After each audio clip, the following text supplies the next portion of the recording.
Hey, hello, people. Awful, say hi. Hey everybody, say hi. What's going on, everybody? We are making sure we're sounding good and everything's all right. Let us know in the chat. We will be on Yeah, let me right know if I'm about. too loud, Might be a please. little.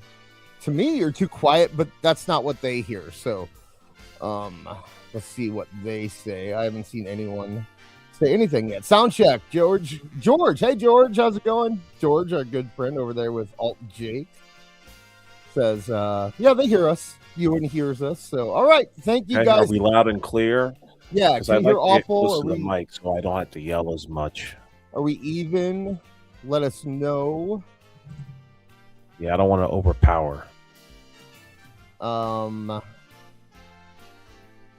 Early, all okay. They're saying they're all good to me. No, we're not going on early. Yeah, they're both saying we're good. So, Okay. all right, cool. Sweet. We will be on in about 5 minutes or so. So just hang out, and we will see you on the other side.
WWE. Got a hammer lock and a Tommy gun. Yeah, I'm rolling all night. I got a suplex, no one knows it. When I get in the fight, I got a finger bone. Yeah, I'll show you some more. Hit it when you want to, bring away the camel blood. I know in the mud. You'll be yelling the mercy of me. Gravity in my missus tonight. Cause you know I'm gonna be flying. Cause I'm gonna give you all the top road tonight.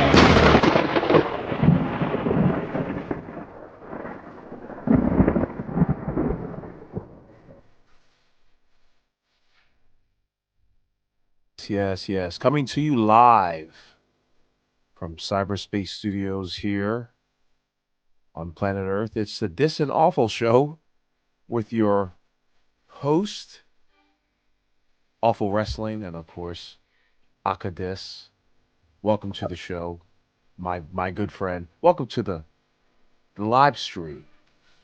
How are you, my man? I'm not bad. Hell yeah. We are here tonight. I am excited. I'm going to switch to the other scene here. Hopefully,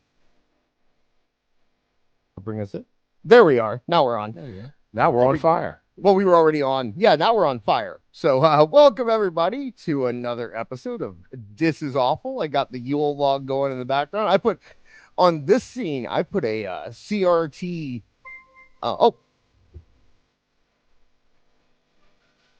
Okay, didn't play.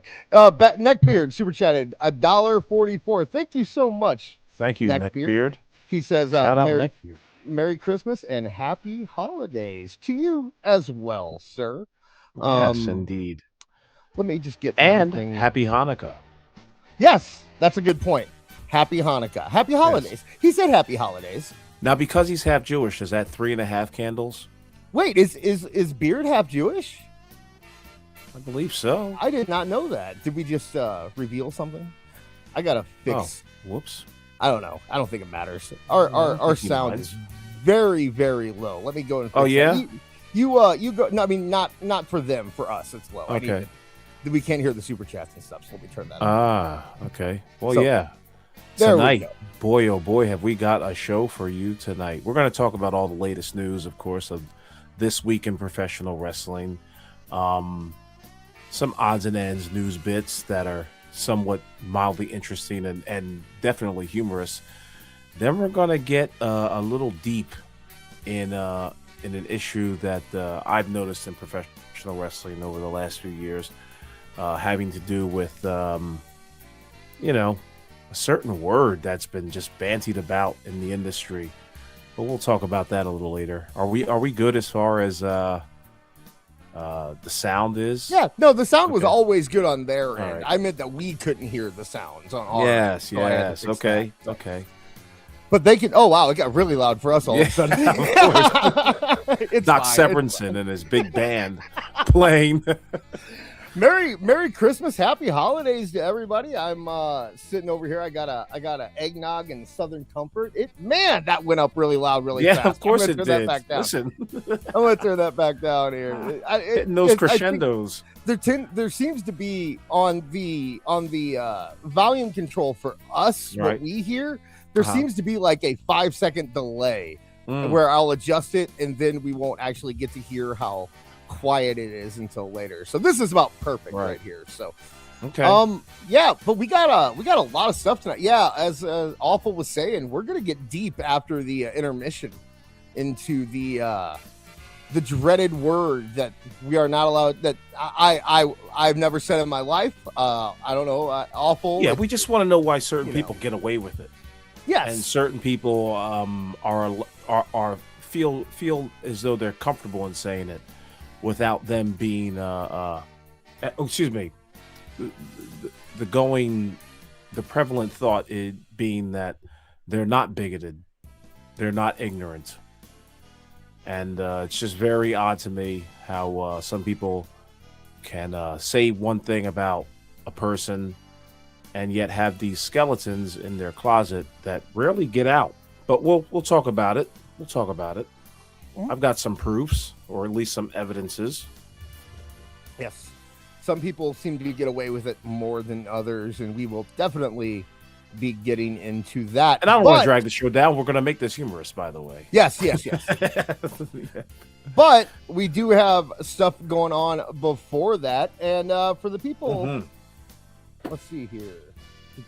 For people in the chat, just want to let you know, if you give us a super chat or you anything over $5.99 for super chats and any tips. So if you go down below, we have tips.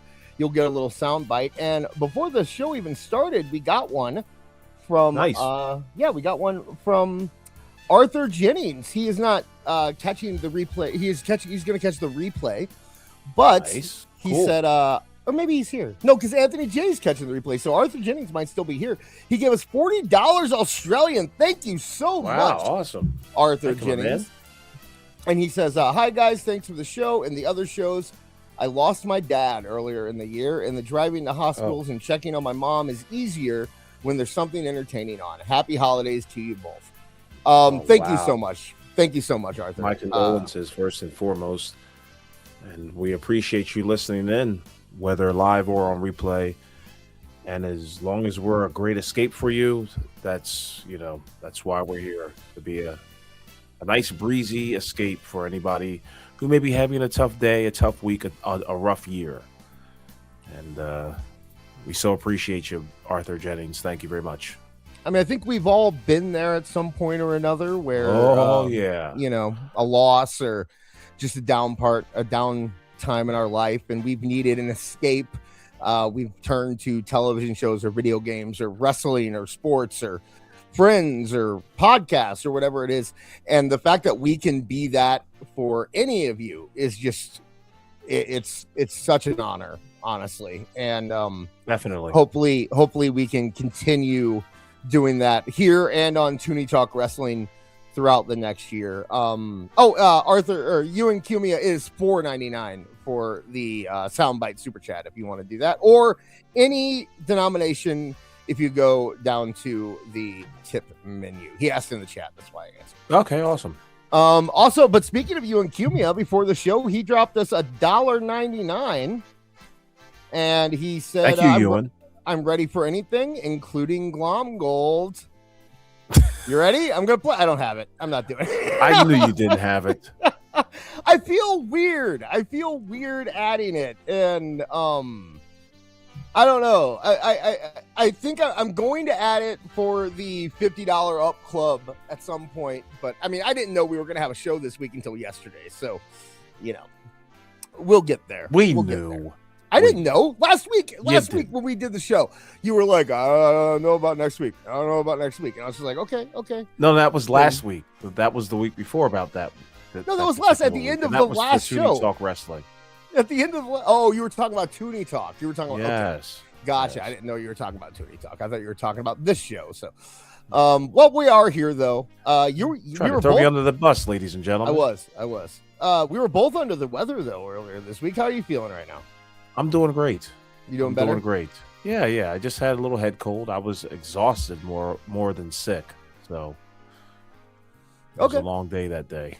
Yeah. No. Meanwhile, I was sick. I don't even know if it was sick. I just had no voice at all. Like I couldn't. I don't know what happened. I woke up and I was okay, and then by about 3:00, it was just like this. Like you'd get this if you wanted me to talk. That's all I could do is about this. I was doing the thing where you can only talk, where you can only talk when you growl. You know what I mean? I guess. So you've never had that? You never had that? Not where really. It's like it's either a whisper or a growl is how you make your. I've rarely ever lost my voice. Oh. Like it's always become scratchy or whatever, but not like to the point where it's just like if I talk, it's gonna sound like gravel. No, I lose my voice quite a bit. Wow. Yeah. Who are you yelling at all the time? No one. I think I'm boisterous. I'm just that's how I talk. You know what I mean? Like I just that's how I am, I think. In everybody's goddamn ear. Yeah. I'm a loud man. I do that. Also, it doesn't help that during the winter I have really bad sinuses. So I get really, phlegmy and that kind of crap, and that doesn't help either. It gives me a sore throat. And then the medical minute with Akadis. Yeah, you can hear it. You can hear it. Oh, anyway, we got plenty of stuff to get to. Why don't we finish up the AEW book? You think that's a good place to start us off here? Let's pipe this music down for the time being, because I still have more recordings. So if you didn't listen last week, we went through the first half of the new AEW book. This book is All Elite by, what was his name? What was the guy's name? Keith Elliott Greenberg. By Keith Elliott Greenberg and All Elite Wrestling. The inside story of All Elite Wrestling. And Aewful gave me a bunch of clips to pull, and we had my son Max read them out. So we can get which was a treat, but what he was reading was torturous. Yeah. What was the okay, so we left off last week with MJF talking about being a heel. Remember, his job is to make people boo him. That's where right.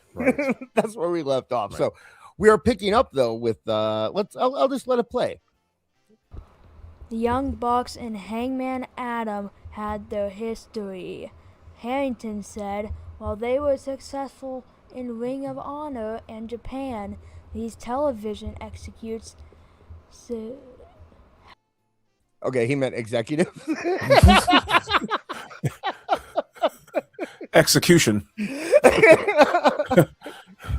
I told him I wasn't going to edit him. I told him he just had to deal with it.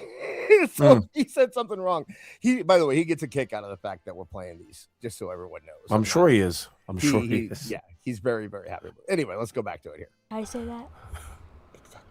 Executives hadn't really heard of them, so it's our job to outline what these people were bringing along with the excitement of the brand.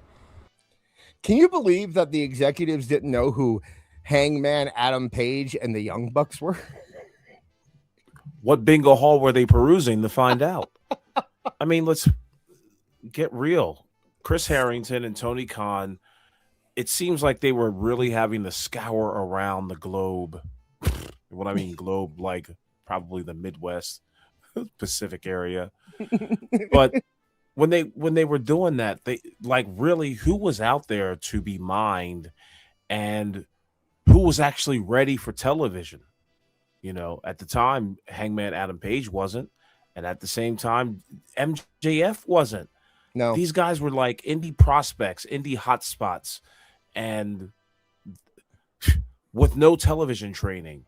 And so you're just going to pick them out of the litter and go, yeah, he's a star. They've got the it factor. And to this day, neither one of them do. No, I mean, you had Cody, who obviously ready-made. You had Chris Jericho, for better or for worse, was ready to go. He could be on TV. I think there's an argument to be made about Kenny. He was the top star in Japan, and they run TV. You know, he knew how to work television. So I think there's an argument to be made there. But short of that, I mean, the Bucks, even if you say that, you know, they were on TV a lot, which they were, they went through TNA, they went through Ring of Honor, they went through New Japan. Okay. To this day, they don't wrestle like they're on TV. Right. You know what I mean? Like they don't play to the hard cam. They don't do the things you need to do for television. No, they play to the hard cam. Oh yeah, they do their Tada spots right in front of the fucking hard cam all the time. It's just what's that? They do the Tada spots to everybody though. Yeah. You know, it's like they don't, like their moves. So many of the times their moves are in a bad place for the camera to catch them. Like I don't know. Maybe I'm wrong. It's just when you're doing most of with no rehearsals and no camera spots and no you know what, when you do that spot, our cameras are going to be placed here. Our guys are going to be placed here. So make sure, you know, they don't care about that shit. They probably get lost in the sauce during the match in their choreo grappling, and all of a sudden they miss their spot. They miss their cues. Production falls apart in that very moment. Yeah. That's true. All right, so let's pick it back up here. Oh, and something I didn't pull, which I thought was interesting, is the fact that the only WBD executive they keep mentioning is who? Kevin Riley. Kevin Riley. Apparently, so you think him and The Tony only one. You think him and Tony were buddies? You think it was? It did mention that in the book, and I kind of had to chuckle. I was just like, all right, where would they have met? Like, where?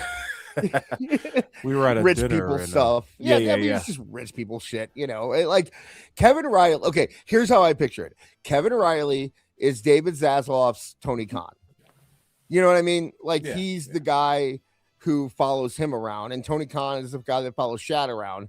So if Zaslav and Shad ever had to meet, like Tony and Kevin Riley are probably sitting at the kids' table. Yeah. That's how some ritzy high-end yacht white party. Hey, who's that dude with the Diddy party? Who's that Rick? Yeah, who's that Rick Moranis dude? Oh, that's Tony Khan. He's Shad's son. Oh yeah, that's cool. And maybe Kevin Riley's a loser too, and maybe they connected in some sort of way. Maybe Kevin Riley was a part of the whole professional wrestling scene back in the day. Like he was one of the ones that were on Tony Khan's little message boards doling out information. Who knows? Lisa B in the chat said maybe a BDSM bar meetup. Hey, possibly. Exactly. I'm still thinking the Diddy party. That seems about right. Yep. I could see a lot of baby oil. You think any wrestlers ever went to Diddy parties? You know what I think? What? Now that you brought that up, I think John Cena might have taken, taking it up the ass. No, not that. But I think John Cena might have been privy, to one of those parties and left early. There's a great line by Denzel Washington in which I think he talks to Chance the Rapper, and he says, if I'm wrong, correct me. But Denzel Washington once told Chance the Rapper that, listen, man, and go to these types of parties, you want to leave early before the devil shows up. And Chance the Rapper was just like, yeah, what you mean the devil? You'll know the devil when you see it. So you want to leave these parties sometime around 8:30 at 9 o'clock. But yeah. You want to be there while it's a white party and not while it's a freak off. Right. Right. That's not a sweat party. Boris says The Rock. The Rock has probably been to a couple. Yeah, The Rock has probably been there.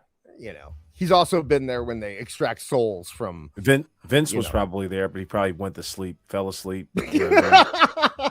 Like on the nice plush leather couches in the lower part of the yacht.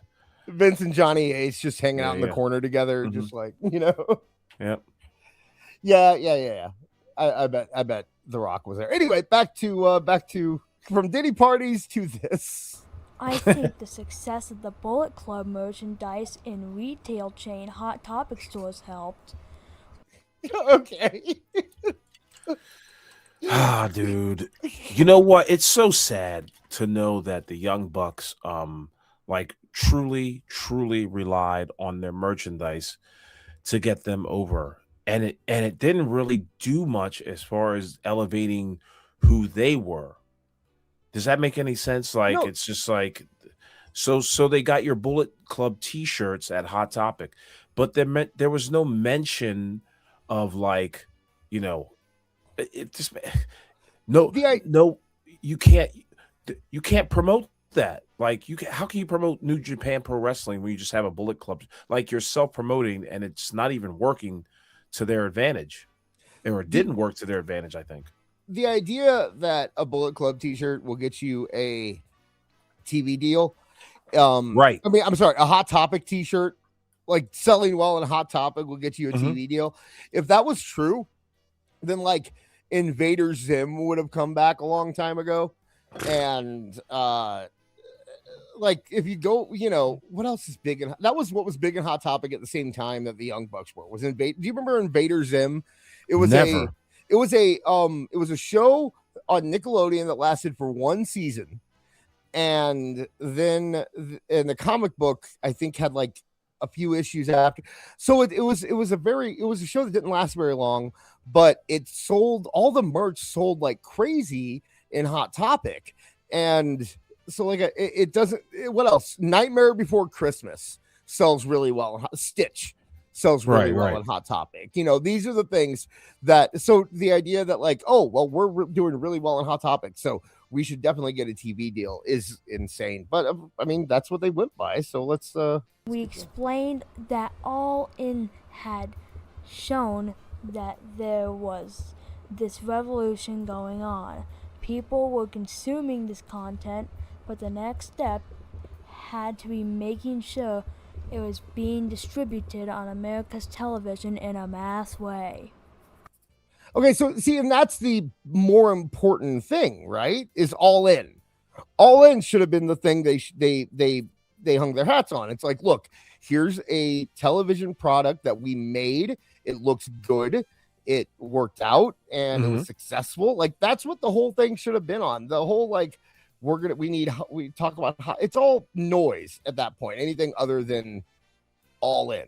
All In's the only thing that you really should be showing these executives, in my opinion, at least. I'm sure they did, and I'm sure that was part and parcel how they got their TV deal.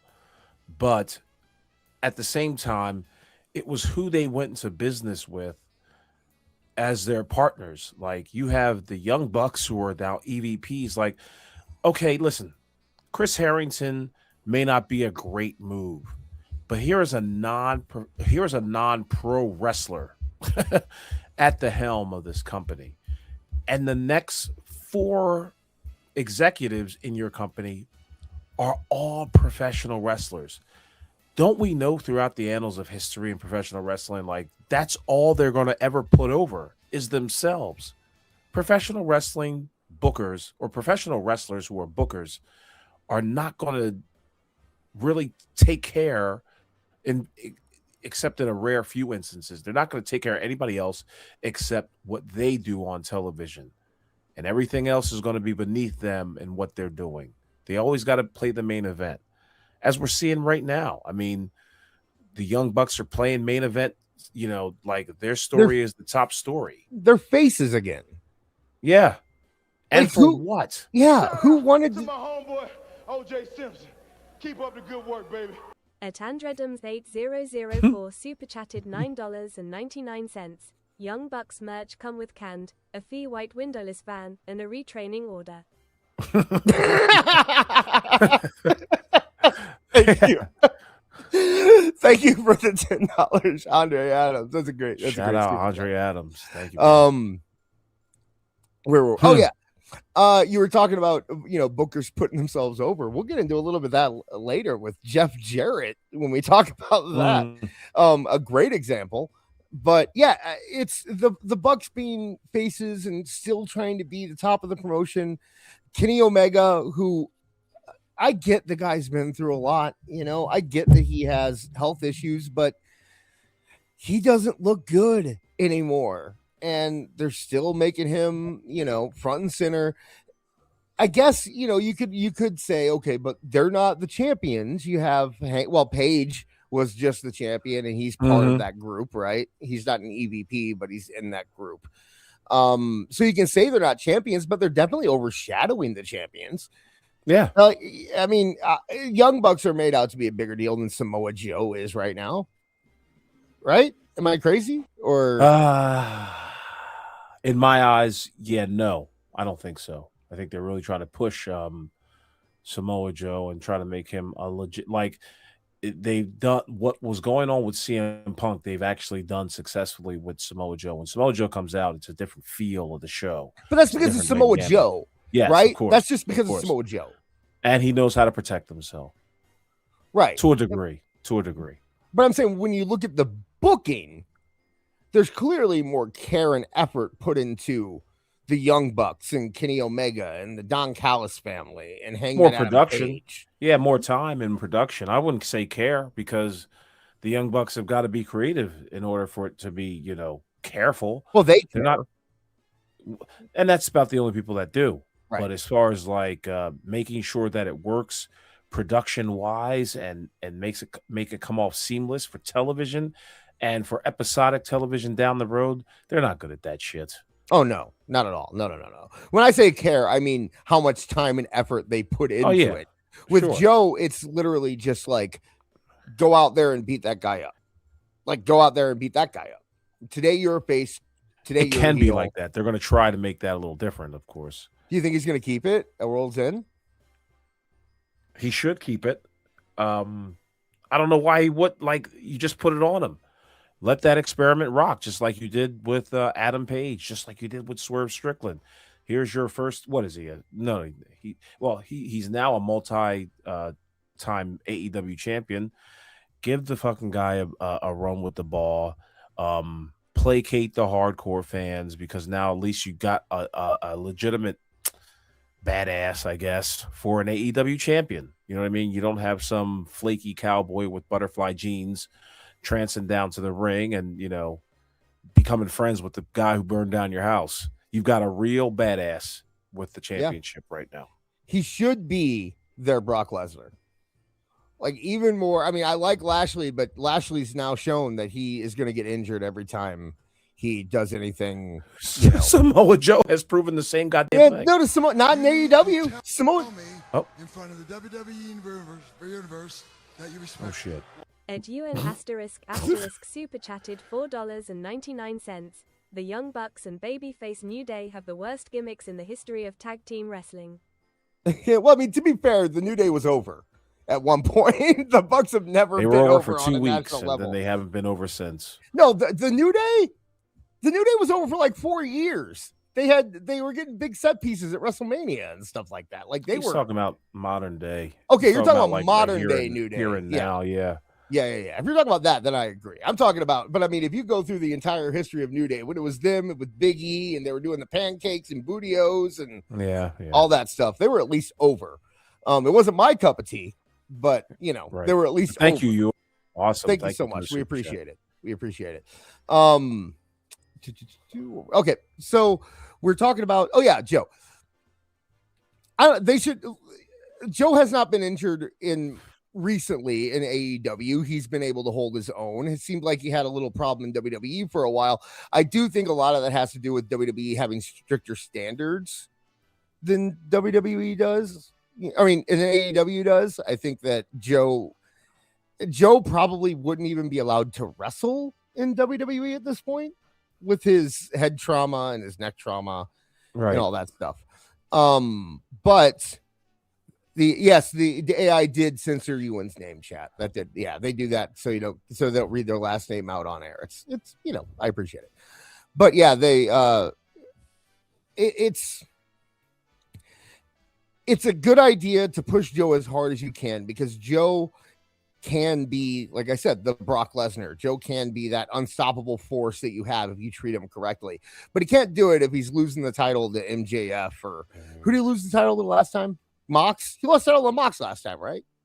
I thought it was to Swerve.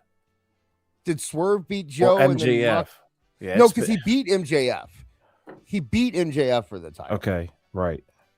So he shouldn't be losing to Swerve, and he shouldn't be. Who on the AEW roster should he be losing to? And there's the problem right there.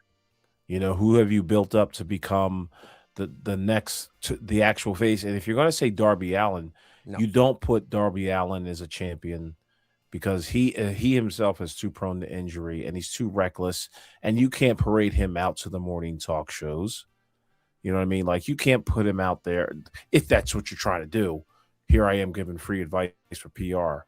But if you're going to do shit like that, you can't have Darby Allin as the face. The guy's going to be smaller than a few of the anchors that will be interviewing him. Think about that. You don't want that on your television. Like, this guy's not Rey Mysterio-like. He doesn't have the aura of Rey Mysterio. So you want to throw somebody who knows something about, television and radio and knows how to communicate. Somebody like a Samoa Joe out there. You don't want to put Swerve Strickland out there. You don't want to put Mox out there. Samoa Joe's their best option. I mean, Bobby Lashley's their best option if he could stay healthy. I think he's their best option right now. I think there's something to be said about Swerve. I think Swerve, if he could, I don't want to what? If he could what? If there's something, if he could toe the company line more. If he could You not, don't think he doesn't toe the company line? I think he gets him in trouble. Is what I'm saying. Like Swerve is the guy who's going to go out there. He was the one who caused the shockwave problem. Okay. You know, and he's too loose-lipped. Right. I can agree with you on there. Yeah. So if he could keep it in and not blow stuff like that, because there's a possibility that AEW was negotiating with Fox at the time and he completely ruined it. You know what I mean? So you can't have somebody out there doing stuff like that. It's possible. It is possible. He brought him and his buddy out to some random football field to talk to, random YouTubers about a Fox deal that never came to be. It might have ruined something as far as negotiations, if there were even negotiations to begin with. I don't think there were. I think it was a rumor that Tony Khan threw out there. It's one of those things where it's just like, hey, ratings are bad. Things are terrible. Let's throw this shit out here so we can at least deflect. AEW is so notorious for doing that dumb shit. Yeah. And even if they weren't negotiating with Fox, the actual channel, they could have been focusing, like I could see FS1 or something like that easily that they were talking to. And, Tony probably went in the back and said, we're talking to Fox. And then Swerve went out and blew his load. And then that, I don't know. I'm trying to think. He said it himself on the damn video. Like, Tony gives me everything. He tells me everything. Dummy. You snitch. I guess you got guys like Brian Cage and Wardlow and the usual suspects. But do meatheads work though on TV? Like if Brian Cage went in to an interview and did Brian Cage stuff, would that go over very well either? Because he's kind of a freak show. Like you need somebody in the middle, right? Like you need somebody who's tall and bigger than them, but not. Yeah, Brian Cage is not that tall. Yeah, and he's too big. Like I said, he's like a freak show. Like, and he's not being used, so why bother? Like, like Scott Steiner could never be that guy. You know what I mean? Because he goes into the morning talk show and he's going to scare every grandma who's watching. Like, you can't have. So who is that guy in AEW? Can you think of anyone? Like someone who's not even like being used properly, or someone who's way down the card, or someone who's sitting home, or something. God, I couldn't think of anybody on that damn roster. Shelton? No. Like he'll look good with it, a 3-piece suit and the world championship around his waist and all that. But again, he's up there in age, and who are you setting him up for? Again, Darby Allin. Like, who is your next big guy? Too, you can't. It's not like he's gonna. True. They said Lance Archer in the chat. He's in his upper 40s. So that there's nothing wrong with being up in your upper 40s. It's just that we're putting. See, right now we're fantasizing about guys who are going to be in the main event spot, who have the world championship. But now you got to think for the future. Who's he losing to? Who's set up to beat this guy? Especially if you're going to make him a monster heel, or at least a monster champion that's almost damn near undefeated or undefeatable. You know what? Brody King. If he could keep his mouth shut and not to be the guy, or to be the guy that beats the guy? To be the guy that beats the guy. Okay. If he could keep his mouth shut and not, be divisive with his opinions publicly, and just be right, because we're too late. Yeah, I know. Too late. He's a good talker. He's good. He's got a good look. He's got a good size. He's a good wrestler, but he's also going to get you in trouble, and he's going to alienate 50% of the country. So abolish ICE. How about we abolish half your run? Hobbs is a good choice. That's a good point. Thank you, Ewan. Yeah, Hobbs. Although I don't think Hobbs is too long for that company, if I'm being honest. Hobbs. Let me think about that one. See, Hobbs is interesting. I guess he knows how to play the game, but at the same time, how you building him up after you have him beat so many times? Yeah. You know, you got to really he's got to have a whole new look from here on out. Like he's got to come down the ring kind of looking like Obafemi. See, that's what I like about Obafemi. Like all it takes is one good time. You just have to, from the moment you see these people on television, you have to take care of them. Will Hobbs wasn't taken care of. Wardlow wasn't taken care of. Well, he was kind of taken care of. But who was the other guy, the short guy, big boy that we mentioned earlier? Brian Cage. Brian Cage. He wasn't taken care of. You could have so many good monster heels and so many good monster baby faces to make your company real legit.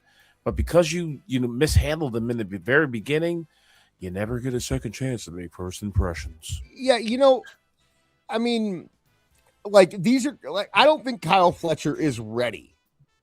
But Kyle Fletcher could be that guy, I think, in a few years. Dude, if you get him, he looked fine when he had hair. He didn't start looking weird until he shaved his head. When he had hair, he looked all right. He had a good look. He can talk. He can move. He's athletic. He needs a time. Mustache. He needs time in a place that they don't have, right? He needs to develop. And he can't develop where he is. But Fletcher's a guy that could, I guess Ospreay. You know what's another thing? Is that these guys don't get enough time to shine. That ramp is very tiny. The walk to the ring is very quick. Before you know it, the 4 steps, you're in the goddamn ring. Yeah. Especially some of these arenas and theaters that these guys have been in. Like, but they don't get a chance to shine. There's no production value behind their entrances. It's just like, hey, the building's, well lit, and so is the professional wrestler. Like, there is no change in color, and this is not a WWE thing. This is a production value type of thing. It's the same thing that you would see on in a boxing match or football shows. I mean, football games and all the other ones. Like, you have to present your stars as goddamn stars. No, and and that's the problem with the name that, like, the first name that came into my head. The problem with them is that AEW has just completely mismanaged them, and it's Takeshita. Takeshita has a great look. He's a great wrestler. He's Japanese, but he can speak English. He can talk. He has charisma. He's got everything. But the way they present him and the way they treat him, I don't have faith that they'd be able to do it correctly. Like I think Takeshita's a guy that I think would do very well in another company. Also, yeah. Listen, it seems to me like I got a question for you and for the chat. Do you believe that Tony Khan should have booked for the coastal regions of the country, America, probably North America, or should he have promoted and catered to, and both of these are masses. These are both outside the bounds of the average sicko that you and I know. But should he have promoted for the coastal regions or should he have promoted for the middle Americans? Like, which would have given him better solace, better ratings? Because as it stands now, being this exclusive club for like just hardcore wrestling fans, goddamn, that's such a minuscule amount of the country, and it shows every week. Should he have done something better as far as like, see, you mentioned guys like Takeshita and Kyle Fletcher. Are they middle America ready? Are they coastal America ready? Like, do they have a look? And that's what I've been talking about all this time. Like, they gotta appeal to to a lot of facets of American life and society. Do they do that? Just because the guy's a great wrestler? Like, what the fuck? I think Takeshita could, because I look at a guy like Shinsuke and I see how easily he got over once he was packaged correctly. I just don't think that Tony Khan. But then he was packaged incorrectly. There's really no long-term there's scope for Asian wrestlers. Well, yeah, but that's whose fault is that? That's not the wrestler's fault. And I think that a guy like Takeshita, if used correctly and packaged correctly, could do very well. he could be the face of that company, especially when you're talking about making a more global brand, because he fits in. Like I think that the thing you get with Takeshita that you don't get with like a Will Ospreay or a Kyle Fletcher, and this probably just goes to the American sensibility, is that I think immediately when you have that kind of British Australian accent, a lot of middle America is going to just immediately stop listening. It's like they think, oh, he's snobby. This guy isn't real. But like with the Japanese culture, they tend to be more down to earth, accepting it. Like a lot of people feel that they're respectful and that they don't hold themselves above Americans and stuff like that, So I think Takeshita could get there, but I don't think Tony Khan has the ability to package him the way he needs to.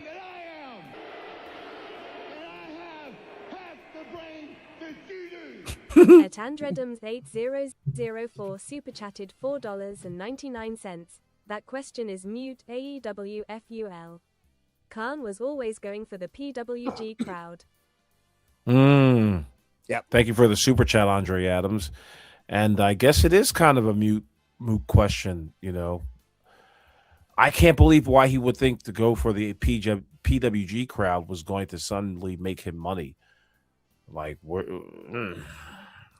Yeah, I don't know, man. I don't think Tony Khan cares about making money. Which is a sad state of affairs because it's bad. See that's bad for the business. That's bad for the boys because you're selling these guys a false hope, hoping that these guys think that they're going to be able to make, and they are. Some of them are making millions of dollars, but that wasn't off the backs of their earning potential or their earning kinetics. You know what I mean? Like, they didn't bring in new people. They lost people over the course of 6 years. So this idea of like, and hey, maybe this is why a lot of these guys are jumping ship. We're hearing about another big name fucking jumping ship, Chris Jericho. Like, he's had enough. So yeah, I'm out. Hang on. Yep. What are we hanging on for? Uh-oh. Well, I'll just keep on talking. And pretty much tell you that, Tony Khan should have definitely played this entire promotion to, the casual fan, to hold on to these sickos who are not paying money to see your product, who are not really raking it in as far as, giving you merch sales and merch revenue, to the point where you've got to make a different t-shirt every goddamn week just to find out what these guys like. And you're never going to find out what they like based on that. And you're not going to find out what they like based on what you're putting out on your goddamn television every week. It's very... I'm in. Hey. Hey, you sound like you're on Mars, but that's okay. No, my cat closed my computer, so my thing ran out. This is why you don't get pets. The stream is still running, so we're good on the stream. I just have to restart my computer and go that. Anyway, let me go here. We will play the next Max clip and go from that. This one is about Jon Moxley.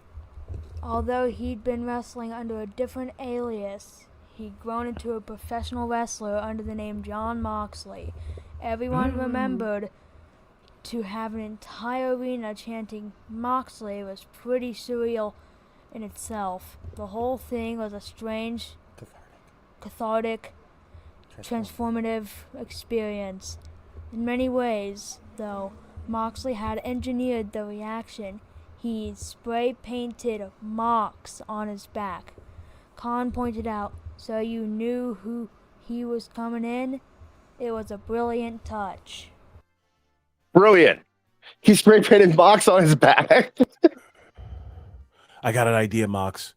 Listen, everybody, I fear, is going to start chanting Dean Ambrose when they see you. So here's what we're going to do. We've got this yellow road spray paint over here.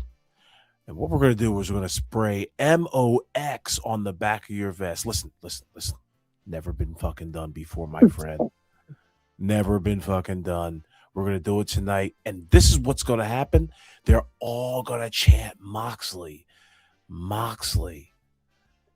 I can't wait for it to happen. This is going to be so fucking cool. This is a stroke of brilliance, Tony. I don't know how. Listen, I can see us beating Raw within 6 to 10 months. Doing fucking master strokes like this. How is that? Like, yeah, seriously, like Tony was just mesmerized by the fact that John Moxley wrote Mox on the back of his shirt. Incredible. Incredible. It's so brilliant. They had to mention it in a book. You know the invention of the light bulb? Right. Listen, I've got an idea. Puts that to shame. You'll never. Are you kidding me? This is reinventing the wheel out here. Tesla, eat your heart out. Okay? Here's what I'm gonna do. I'm gonna write who? I'm gonna write Mox on the back of my t-shirt. For those in the chat, yes, this does sound fucking terrible. I'm fixing it. I'm almost there. Hey, I'm here though. I got on a phone and I did it that way. But yeah, I will be there in just a second here. But a lot of this book really truly is a lot of glazing of Tony Khan and really a lot of self-congratulatory accolades upon themselves for busting through and tearing down ceilings and barriers to have transformers as professional wrestling, you know, and becoming professional wrestlers and bringing in people who are, you know, with no legs, and also, you know, really bigging up people who you know, have a hard time being themselves in public. But AEW is the place where, you know, what did they say? AEW is the place where careers go to the best wrestle. Die. Oh, that's right. That's right. Where wrestlers work. The best wrestle. Remember? Is that better? Do I sound better now? Yes, you do sound better. Okay, good. I'm back on my computer. Sorry about that. Yeah, the cat freaking jumped. I don't know why. He just jumped up on the table that has my laptop on it. I don't know why you don't have an electric collar for your cat. Turn me into the freaking Hassan Piker here. Yeah, why not? Shit. See what happens when you don't have one. You and Cumia with $1.99 asking if we're going to be covering.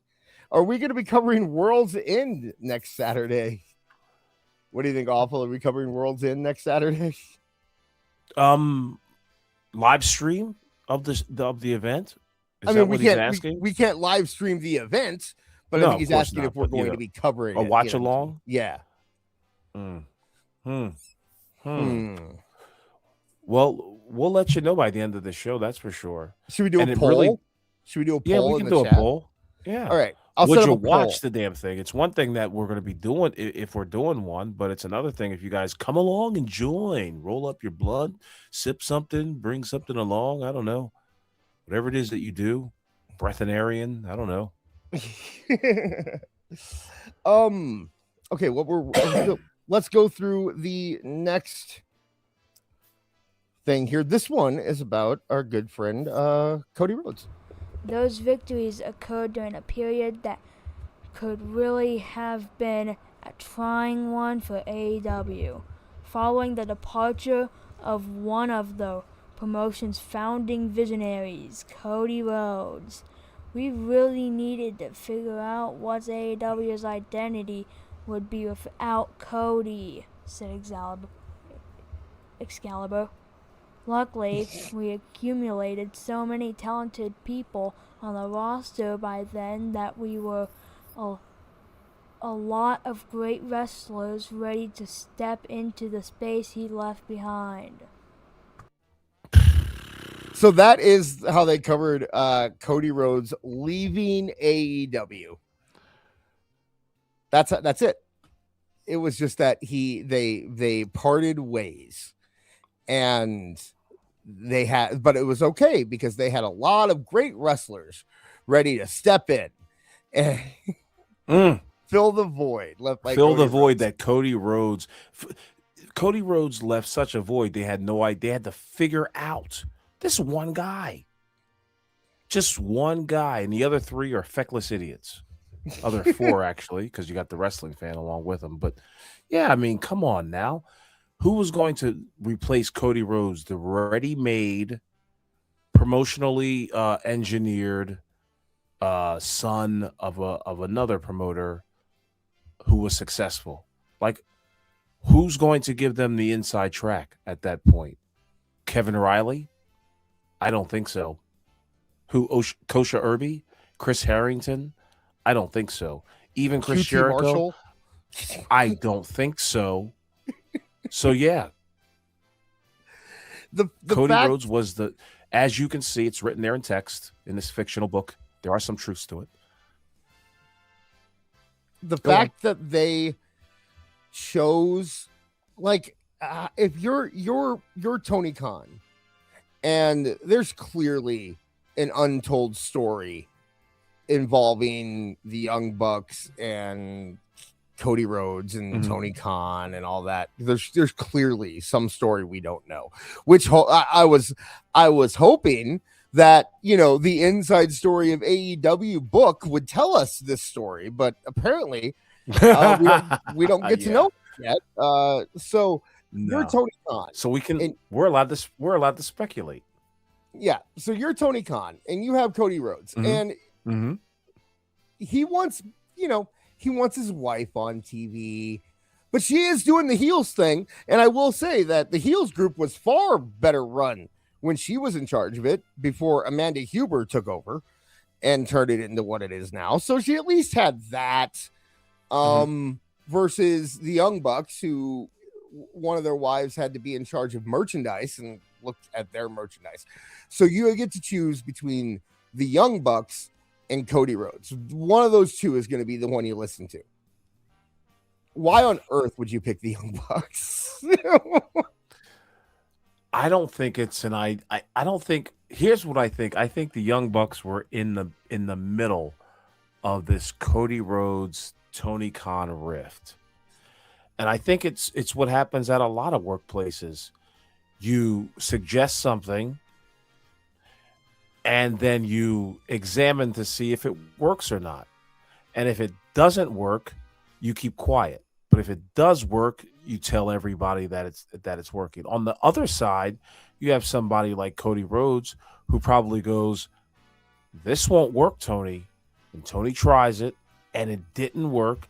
And it's a whole bunch of "I told you so's" and a whole bunch of resentment comes out of that. It's just like, you think you can do the job better than I can, even though I'm the one whose dad is a billionaire and invented something. So that's how I believe this whole thing went down. I think it's a lot of ego dick pulling to find out, you know, who's got real power in the company. Cody had a creative power. Tony has a financial power. Yeah. And yeah, they couldn't gel over time. Yeah. Chat, I never said that Amanda Huber was in charge of the women's division. I said she was in charge of heels. Do we know what? Do you want to explain? Do we know what heels is? Do I need to explain what heels is? Or yeah, back when AEW first started, AEW Heels was an initiative brought about by Brandy Rhodes to like ingratiate more women into the sport of professional wrestling by using this like this organization that was going to bring in a more feminine, more ladylike structure in professional wrestling. And when Cody and Brandy Rhodes left, so too went the femininity, and Aubrey Edwards and Amanda Huber took over those roles as heels executives. And from then on, it became more of a not so much a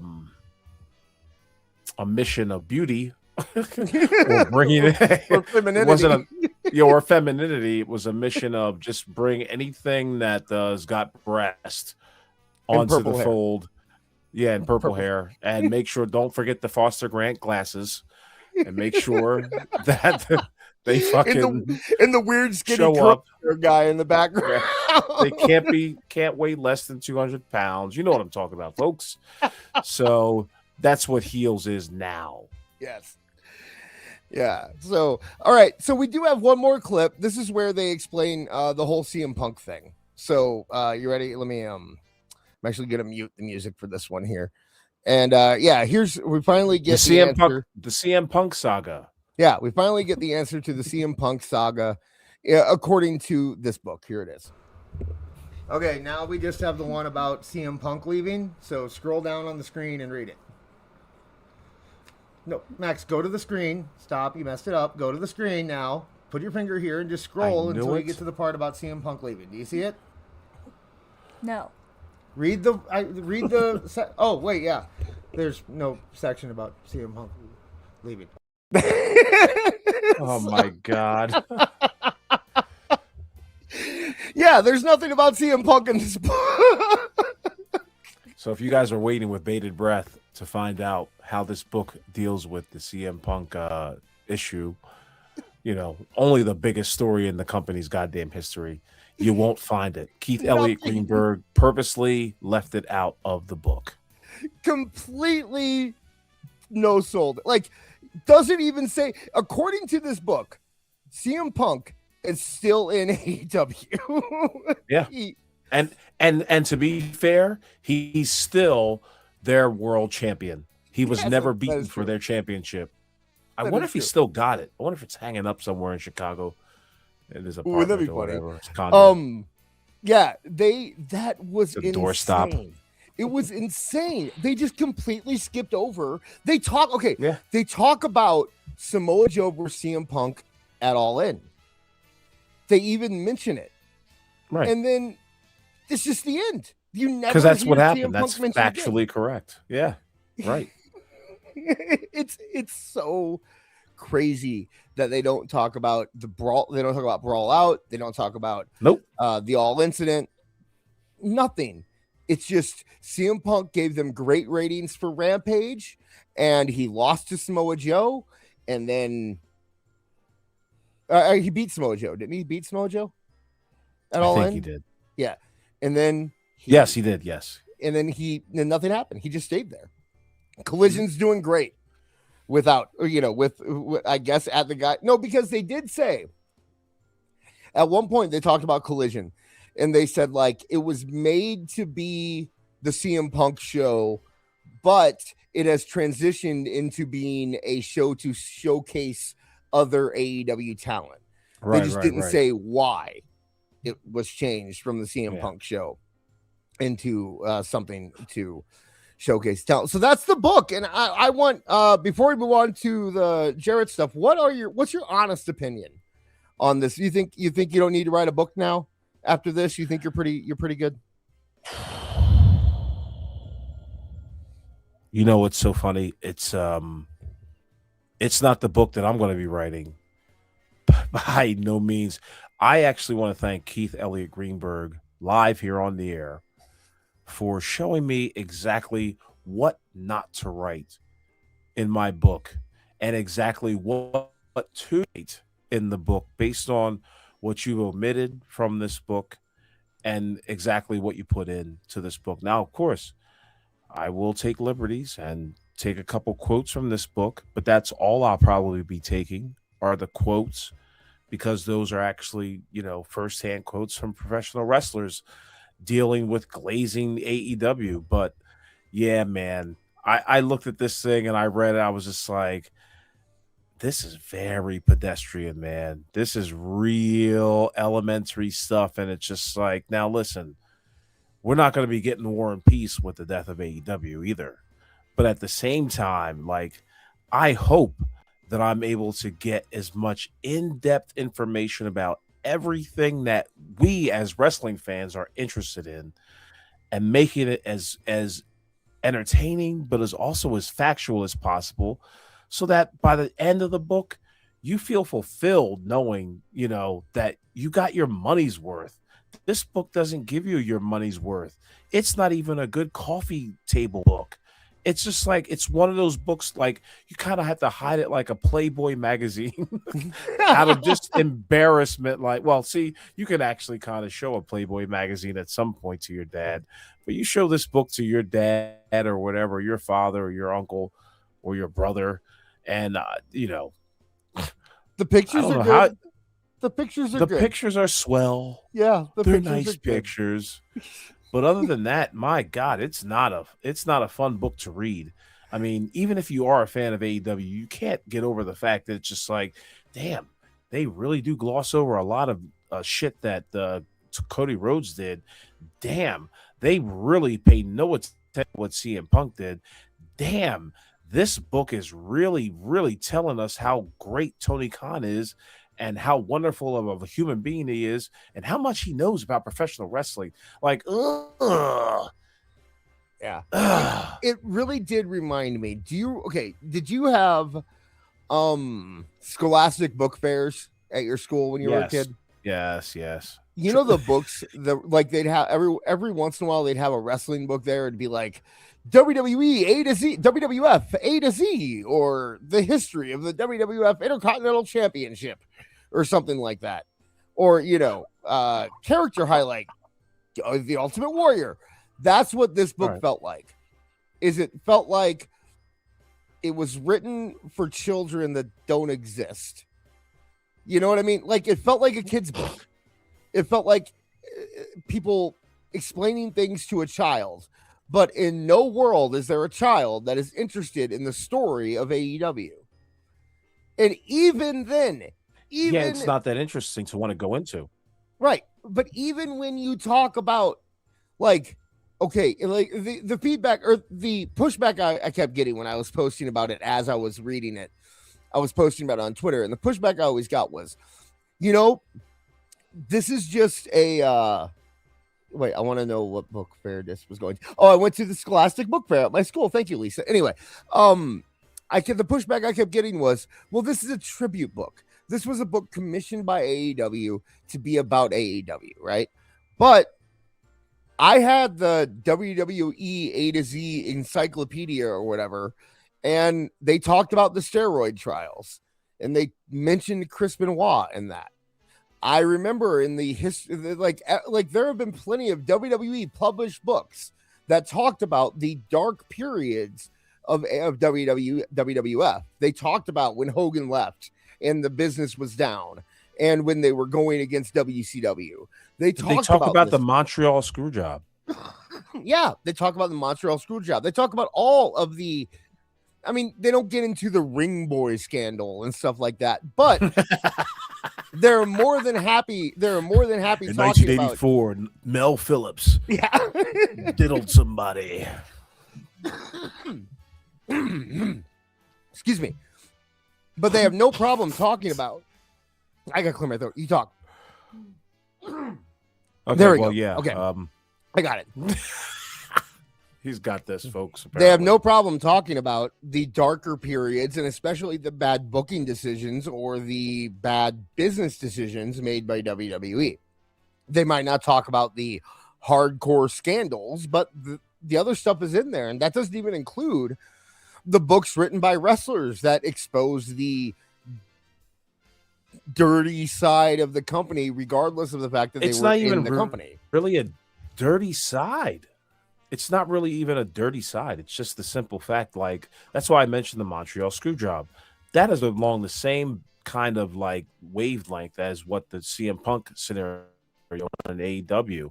Why not talk about it? Look how many books you might have sold more. I mean, actually that was a tease of the promotion of the book. Like, it could have this kind of information there. Of course, we've come to find out it doesn't, but it was kind of centered around the fact that, you were going to hear some things about AEW you had never heard about before. And what's the one thing that everybody wants to know about AEW? What happened during the CM Punk scenario? What exactly went down during the Brawl Out? What exactly went down during the whole, All In thing? That's what people want to know about. And you're going to not even going to present it to them, even in a working type of way. You know what I No. mean? Like you can kind of make up something. Yeah, you could say, So- yeah, absolutely. I mean, okay, I actually don't have much of a problem with the way they address the Cody stuff because Cody hasn't talked about it either. So it could be an issue of just like, we don't talk about it, you don't talk about it, whatever. But the CM Punk story is out there. Mhm. You can't dance around that, but there are ways that you can write Right. that to make It's it now a pillar favorable. of AEW. Yeah, it's part of their story. And there are ways that you can tell that story that make AEW look good and that are favorable to AEW. But to not even try that and to just pretend he never left, you know, is just crazy to me. It's such a You know what's so backbone. funny about this? What? Is that the book actually has an index in the back. I know.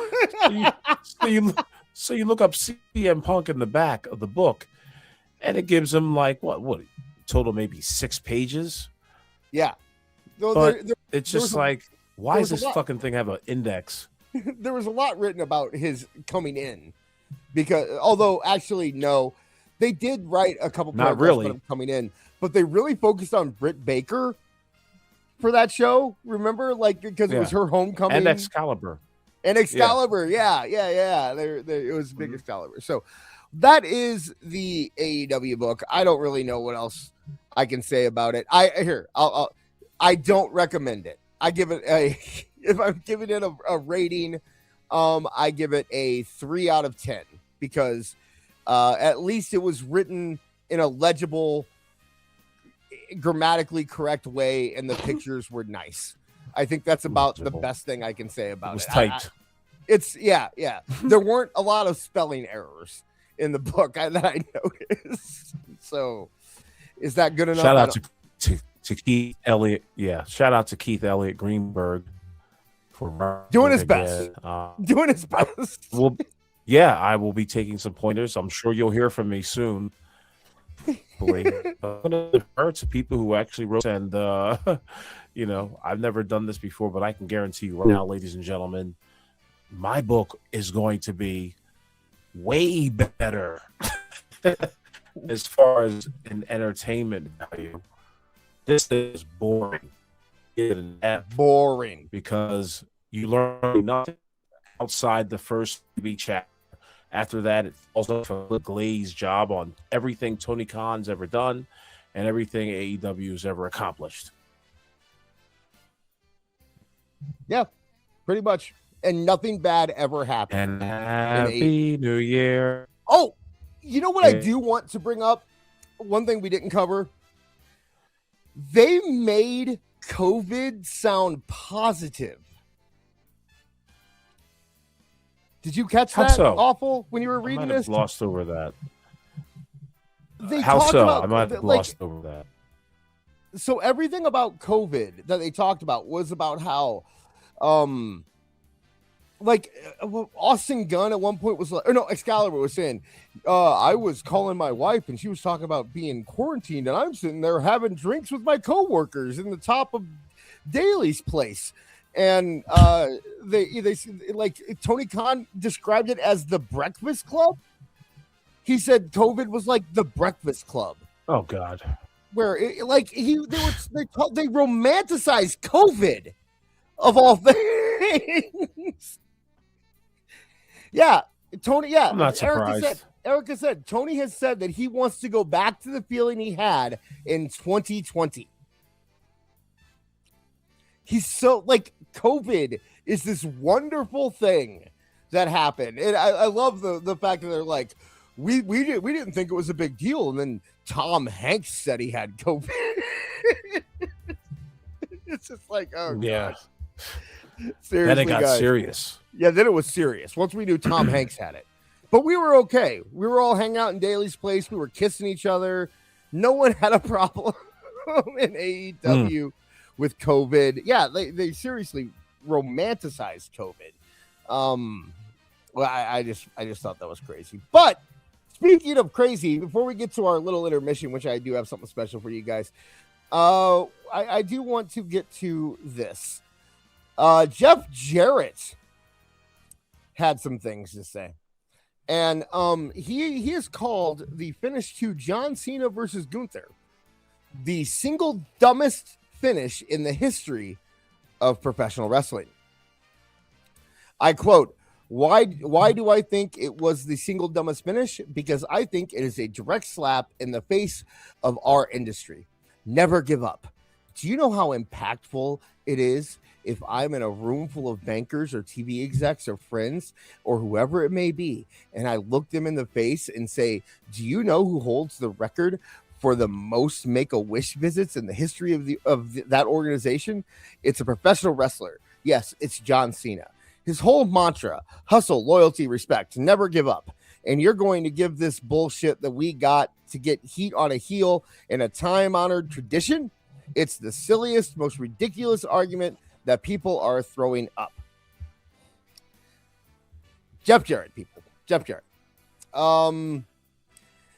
I pointed out that Jeff Jarrett called this the single dumbest finish in the history of professional wrestling. Jeff Jarrett was part of the Bash of the Beach Hulk Hogan match. Right. You recall that? Sure. Jeff Jarrett booked a match. He like, do you remember him versus, you weren't a big TNA guy, but Jeff Jarrett booked himself over Raven in TNA. They got TNA suddenly got a whole lot of attention. Raven was crazy over. People literally were coming from around the country to go to Nashville to see this match, Raven versus Jeff Jarrett. They finally got something that worked, and Jeff Jarrett kept the title. Jeff Jarrett beat R-Truth for the title. Jeff Jarrett beat Monty Brown for the title. Mm-hmm. Jeff Jarrett beat Rhino for the title. All of these guys, people who should have won the match, should have carried that company forward. This goes to what you were talking about earlier, where, promoters who just keep it on themselves. They book themselves and don't worry about other people. I get that Jarrett can say, hey, look, I didn't know who's going to be there tomorrow. WWE was on our tail, blah, blah, blah. Fine. Okay. But you're talking about a storyline. And within the storyline, in no way are any of those finishes better than what we saw when John Cena did the right thing by tapping out to Gunther. He set up where would what would happen on Raw if Gunther had lost to John Cena? What do you do now? You just spent a year on this storyline and you have nothing to show for it. But Jeff Jarrett, the son of a promoter, ran his own company into the ground, mind you, had to sell it twice, I believe. And now just got fired from his position in AEW. He says that this is the dumbest finish in the history of professional wrestling because John Cena says never give up. I want to hear your This is thoughts. coming from a guy who works in the dumbest professional wrestling company of all time. So it's not surprising that he would say some real retarded things like this. Why do I think it's the single dumbest finish?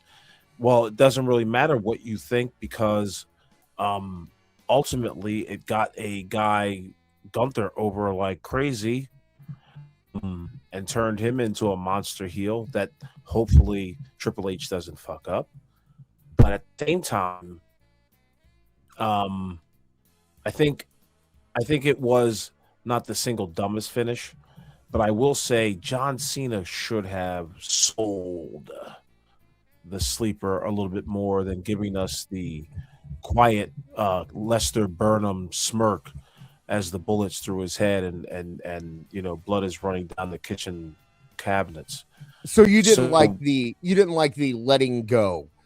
That was I the didn't whole like thing. that moment. Like where instead of he wasn't giving up, he was letting go. Yeah, I shouldn't say thing. I didn't like it. I just had to laugh when I saw it because I was just like, it could have been so perfect, but now you've given the world a meme. Yeah, you know what I mean. Yeah, But it didn't hurt Gunther. You saw his reaction that he got on Monday. No, it didn't. And they played Right. Monday. He's got to really do double Perfect. time because of that. Yeah. But I think they played Monday perfect. He didn't say too much. He said exactly as much as he needed to say. There was one of the rare times that Gunther rubs it in people's faces, and he definitely was rubbing it in people's faces.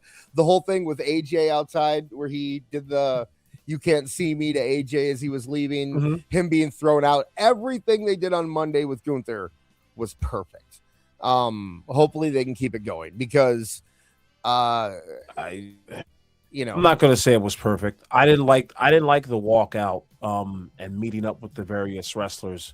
Didn't you guys always know he was an a-hole?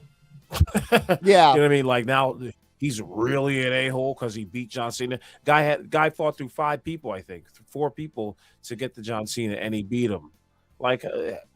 How do you want him to feel? Yeah. But to be fair, it's not like he was going up to Cody Rhodes and CM Punk doing that. It was Tozawa and Otis. So, but even still, and even, I don't know. It just didn't really add anything. Maybe NC telegraphing a little bit too much of the AJ Gunther scenario. Like, if that's really where they're going with Gunther being like the retirement specialist and getting these guys out of here. I was thinking about that. And if you're Triple H and you have a situation where you have AJ Styles, probably Brock Lesnar, and now Jericho, where you have 3 guys retiring within a couple years of each other, I think the best, the more I really, really banged my head against it, the only way that you can do it without making it seem like you're just constantly doing retirements to go back to the well is to have one guy beat all of them, except for Brock Lesnar. I think he might end up beating Brock Lesnar, but I think that's way down the line. I think that when Cena said the whole thing where he's like, I think Brock should retire in Minnesota and summer, I think he was fucking with him. That's what I got out of it. I think he was just like messing with Brock. I think he knows Brock isn't ready to go. I think it was the same thing when he did the thing with Punk, where he keeps saying that my favorite moment of my retirement run or my favorite moment in my career is watching Punk in Saudi Arabia. I think there's part of that is John Cena doing his Mea Culpa. He's trolling CM Punk. He's like, you said you weren't gonna go, but you went for me, motherfucker. That kind of thing. Oh yeah, that's an inside rib. Yeah, because they're buddies, not nothing mean, but just, and I think he kind of did that to Lesnar when he said that he was going to retire, because I don't think Lesnar has any desire to. Lesnar will wrestle as long as people pay him money, so I don't think he has any interest in retiring. But that's not all Jeff Jarrett said. He also said this is talking about when Michael Cole said tonight professional wrestling destroys sports entertainment. It's definitely a fed line or an approved line for sure. I don't understand that because professional wrestling and sports entertainment are exactly the same. Vince coined that. No different than they're not WWF wrestlers, they're WWE superstars. It did for branding, marketing, and sports entertainer feels better when you go to pitch meetings, when you're in executives or when writing in a newspaper. What is he talking? All that He's Jeff Jarrett still. All that kinds of stuff. Oh, God. It's exactly the same. So now professional wrestling destroyed sports entertainment. We're not entertainment, but the name of our company is World Wrestling. It's a storyline, bitch. Like, come on, man. That's good. Like, he really thinks that John Cena destroyed professional wrestling somehow. Yeah, the whole thing, the whole story that Gunther as a character. The whole thing has been that he is the professional wrestler in a world of sports entertainers. In his interviews leading up to John Cena, he said, John Cena is the greatest sports entertainer of all time, but I'm the greatest professional wrestler. That was the whole deal. So, like, to act like that, Jeff Jarrett just wants to bitch, right? Like, I can't think of it. I was a Jeff Jarrett apologist for a long time too, because I bet you were. He was a nice guy. I interviewed him. I was a TNA fan. He seemed like a good guy, but he is such a company man now. He's the John Cena of AEW in terms of, you've gone too far. He's not that good.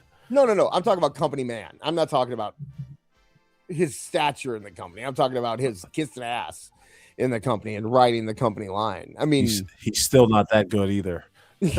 True. The John Cena of AEW is as good as the Austin Theory of WWE. AEW, you knock it down about half, I think. All right. So I think it is time. We're right around 12:30 your time. Why don't we run through this intermission here? And I think you guys will enjoy it. I'm going to go use the restroom real quick, refresh it, get my new drink, and then I'll come back. We will finish this whole thing because it got sent to me over on Discord, and I'm not sure who sent it to me. I will look it up while I am doing this, but I hope you guys enjoy. It's a little blast from the past here. So check this out. They said it was lost to history. I got to hang out and make sure the sound's okay. I'll turn the music off here too. All right.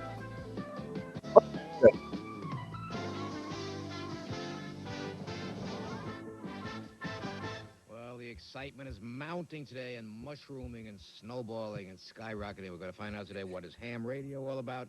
And what is okay, I'm going now. I'm going now for real. My favorite anchorman. John and I are going to be chatting with Mr. Nicola Payon. Mr. Payon headlined in vaudeville at the Palace Theater. He was a famous vaudevillian and songwriter, and today he's a restaurant owner, restaurateur. I got to confess, I've never been to his restaurant. That's called Truth in Advertising. But if the restaurant is as good as he is as a singer or as he was as a vaudeville headliner, it's got to be a great spot. It's going to be a good show today. A lot of excitement. But not as a promoter. That poster looked like shit. Bounty hunting with David Schultz. I'm going to ask the acclaimed writer in a moment, Joel Eisenberg, if he will introduce the acclaimed wrestler and bounty hunter. But first, Richard Ornstein is Mr. Physical Fitness, but on our show lately he's Mr. Try and Stump Joe Franklin with some tough trivia. And you gotta believe me, David, this is unrehearsed. If not, I believe if not, you would toss. You can say that shit again. I know you keep it straight. Keep it straight. Okay, Joe. Who played Gene Simmons' parents in The Actress? Gene Simmons' parents in The Actress. Right. Movie The Actress. Teresa Wright. Yes. Spencer Tracy. Hey, very good. Great. Who portrayed the fading matinee idol with the tremendous ego in After What the hell is going on here? That's a tough one. Could have been Victor Mature. It certainly is. That's terrific. In Funny Girl, who played Flo Ziegfeld? Why is this guy in the second seat? But meanwhile, he's talking right through Dr. D. David Schultz. That's a Samuel Goldwyn movie with. What did this saddle us with tonight? Frederick March. You're too much. For what two films did Gary Cooper win his Academy Award? Well, that's easy. What's this? What is happening here, ladies and gentlemen? York. You have it. Last one, quickie. What movie did the Academy Award-winning song "You'll Never Know" come from? I know that Alice Faye sang it. That's Oh my movie God. Hello, Frisco. Hello, Frisco. Hey, that's Hello. Right, terrific, that's Joe. it. You're hot. Oh, my God. Ladies and gentlemen, Richard, I want you to meet a few of my friends. Sure. I was going to ask my good friend, well, one of the most unusual professions, any field that's unusual is newsworthy, but this one I think is incredible. Mr. Eisenberg, would you introduce Mr. Schultz? Absolutely. I'd like to introduce a very good friend of mine who's also one of the most infamous professional wrestlers of all time. One of the Who's most this swarthy controversial character? Professional wrestlers of all time. The man who would never, ever fool around the ring. He is now a professional bounty hunter, otherwise known as a bail enforcement agent. He is known as the world's toughest professional bounty hunter. But David Schultz, don't be shy on a couple of those titles. I saw you on a couple of those shows. They listed some of those titles that you had won as a wrestler. I would love to. I'm always impressed by statistics and titles, you know? Well, I've won 18 different titles as a professional wrestler since I wrestled 15 years. And, you know, it got where I was so tough for the professional wrestling business, they said that I was beating everybody up too bad and that I couldn't get nobody to go against me. And, you know, I didn't want to play games and cartoon shows, and if you know what I mean, Joe. And, you know, After having 18 titles, Southern Heavyweight, North American Heavyweight, the Southern Tag Team, Southeastern Heavyweight, I went through just about all of them. And I was approached by some bail bondsman people who jumped. When you think about these names guys. now, How many are there in the they United States, sound people who jump extremely bank about? regional. 7 million walking the streets. 7 million. I would figure about 70 or 80. Mid-Atlantic title. Million. Yes.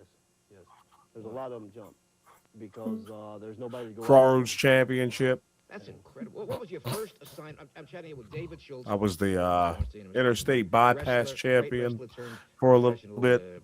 Bounty hunter. What was your first assignment? Rural as a wrestling bail bondsman? champion. And was it dangerous? Was it exciting? And stuff like that. Yes, it was. An individual was a member of a motorcycle gang, and I was working for Adrian Investigations out of Bloomfield, Connecticut, as a private investigator. And, you know, we got approached to go and apprehend this guy if we could find him, and everybody was scared to go get him. And it took me about 7 hours to find him, and he didn't give me no problem. You said you were a private investigator. Is such a Yes. person licensed? Private investigator, yes. I But was not licensed. bounty hunters. No, bounty hunter not licensed. He works as a indifferent person for the bail bondsman to apprehend the fugitives on his behalf for a failure to appear. Only a failure to appear. A lot of people get that misconstrued, Joe. They say, what was this guy busted for? A lot of drugs, murder, attempted murder, or whatever. That has nothing to do with me. I go get him because he don't go to court.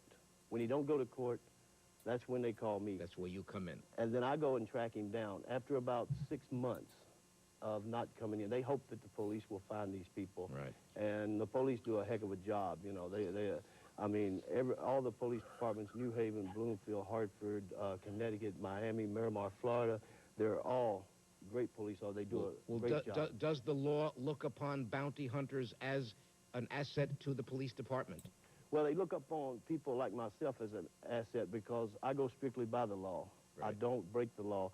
You have a lot of people that try to be bounty hunters that go out and break the law, and they tend to try to rough people up and do it the way that they shouldn't be done. They don't last long. So long as the bounty hunter is law-abiding, it's okay with the law enforcement. Most of the time. You have to get their respect, though. You have to show them you know what you're doing.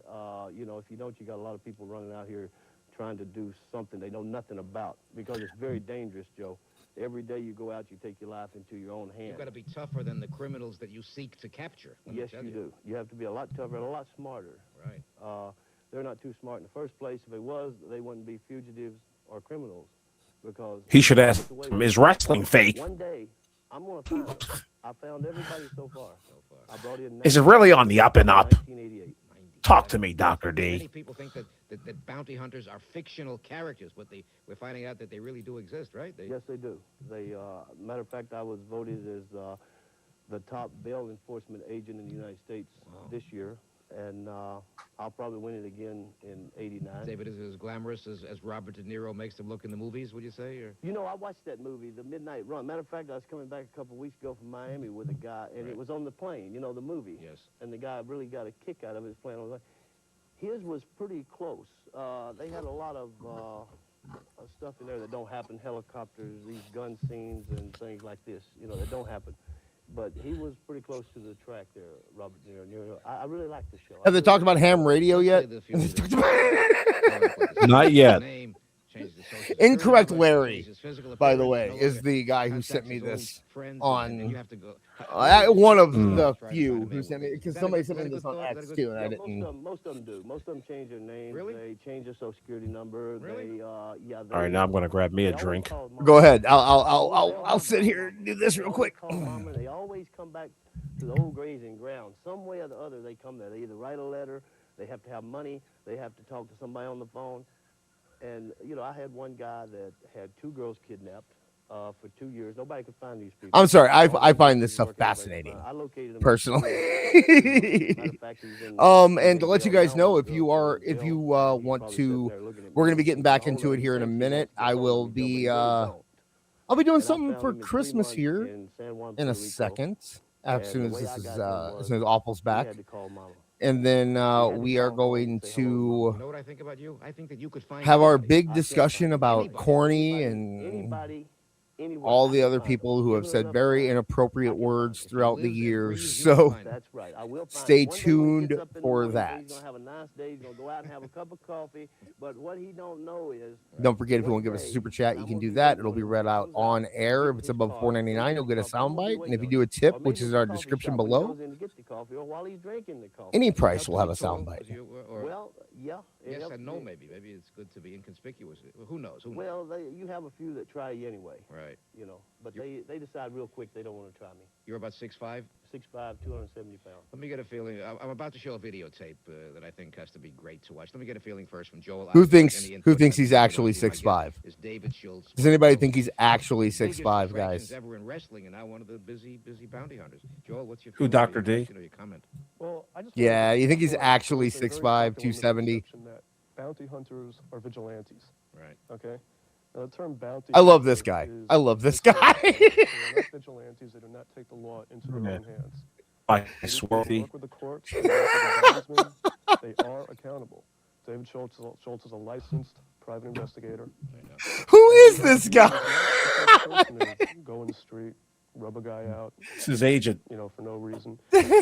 Daniel Piccolo. You probably still get nervous. You probably Daniel still get the adrenaline Piccolo. rushing every time you run a case, right, David? Yeah, every once in a while. It's far and in between with me now. Right. Because I set the situation to grab these people. You got it down pat. Yeah, you got to be smart. You can't go down here and grab a drug dealer off the middle of the street at 1 o'clock at night down in Harlem. You think he? New York. If you do, somebody's gonna get hurt. That's about it. I'm gonna cut it. Takes a There's strong nothing stance much else against after drugs, I this. can tell by the, you do a lot of lecturing, I know, at colleges and high schools and organizations, right, David? Yes, I do. This is the 3D. He's come on. You think he's talking to colleges and doing lectures? He's doing the lecture circuit. One time I for- slapped this journalist. He's at journalist class, Journalism 101. One time I had to smack this idiot Mr. Ornstein, what is your for asking if wrestling was real. What? The only way Dave Schultz is doing college lectures is if it's community service. Yeah. With the direction to take, the method that you're going to operate. Yes, Tony Toast out of Adrian Associates is a private investigation firm that. Okay, we don't need to hear about the private investigation firm. That He's really going into it. I love that stuff, man. That like old weird cable, Old, weird, uninteresting interviews with Dr. D. David Schultz. yeah, dude. I would have sat around and listened for the ham radio interview after that. Also, Oh my God. did you ever think about doing ham radio? Because I've thought about doing ham radio in the past. I have not. I've done internet radio before, but I've not dipped my toe in ham radio. I've thought about it. Did I need a fishnet hat? Well, it was always like this thing where it's like, man, if I did ham radio, if the world ends, I could be I can wobbling still gas do money. ham. Yeah, exactly. All right. So, before we get into the serious, the more serious stuff here. Yeah, it's not that serious, but No, it no, is. no. It is. It's shit to consider. Yeah. You know? It's That's stuff to what I think got. about. Things Before to we- think about. Before we get into that, I'm going to go ahead and do a little. So we talked about doing this a couple years ago on Toonie Talk, but it didn't pan shit. out. I'm doing it. I'm reading it. Are we getting all the rejected Toonie Talk wrestling? No, this is not. This bits? wasn't rejected. Okay. This wasn't rejected. This was. I ended up Okay. in the hospital, All and right. I couldn't. Yeah, this was something I was going to do. But I have updated it, and Brad Becker with his beautiful song this week. Oh yeah. So you need to really warn me on these things before I start throwing it under the bus. No, you can throw my stuff under the bus. I'm saying Brad Becker inspired me to go back Yes. and look at something that I wrote a few years ago and update it to modern times. And we will, more proof that this is the whitest man alive. Thank you, Erica. So I have decided to update it for modern times, and I will read this to you guys. And if this is the last thing you listen to, if you don't want to listen to us talk about the N-word, Then this will be a nice little. This will be what tucks you into bed tonight. So, I call this the Dynamite Before Christmas. Now, remember, I wrote this while I was doing the AEW Disciplinary Committee gimmick on Twitter. So, it is written from the perspective of the AEW Disciplinary Committee. Okay. 'Twas dynamite before Christmas, when all through the city not a creature was stirring, except for this committee. The members were looking at Twitter with care in hopes that scandalous posts would be there. The workers were posting on X, Blue Sky, and Threads, while BJ Bethel's ratings danced in their heads. And Brian in his office, who's healthy and brave, had just sent a report to our dear Uncle Dave. When out in the ring, there arose such a clatter. I sprung from my chair to see what was the matter.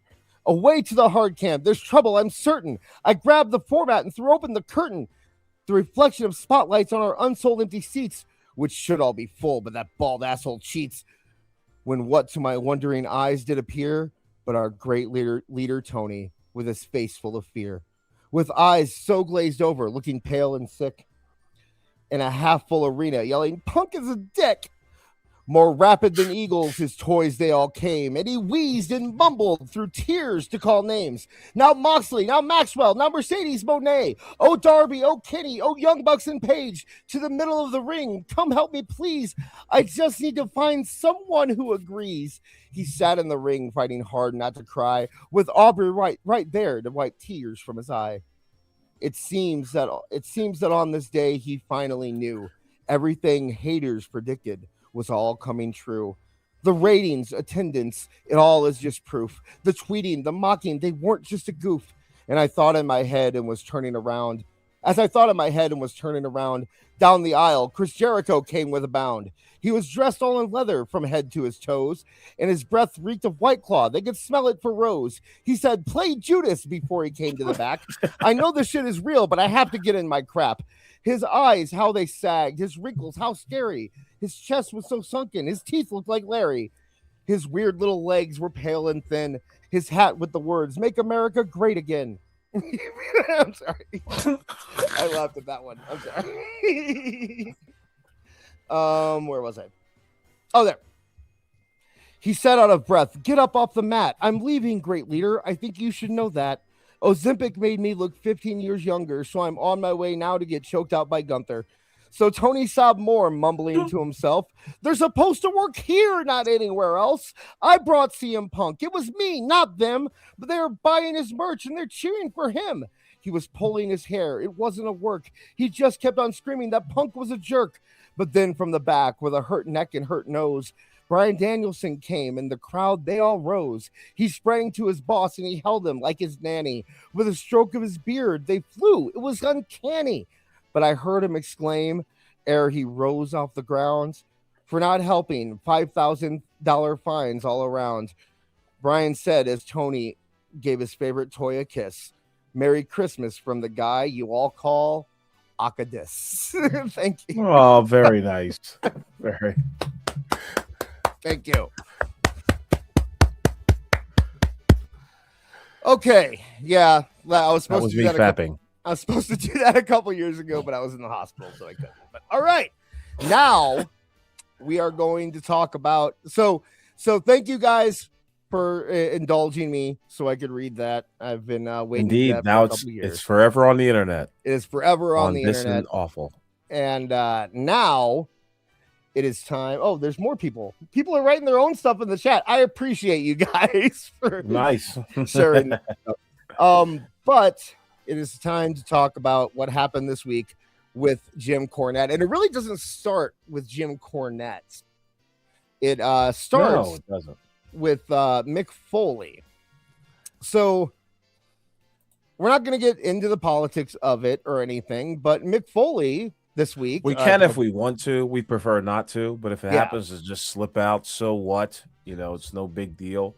So Mick Foley decided that he is going to quit the WWE because of the statements by Donald Trump about Rob Ryder, which, that was gross. By the way, the man died. I'm never for people talking ill of the dead, especially when he died in the manner that he did. But then Jack, how do you pronounce his last name? Awful.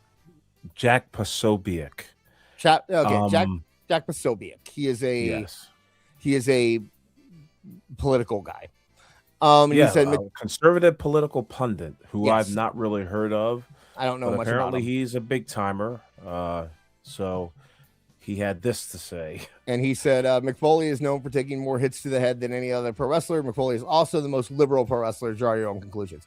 So the reason I pointed this out is because it drew out Jim Cornette. Jim Cornette, of course, had to speak up on this because, you know, that's who Jim Cornette is.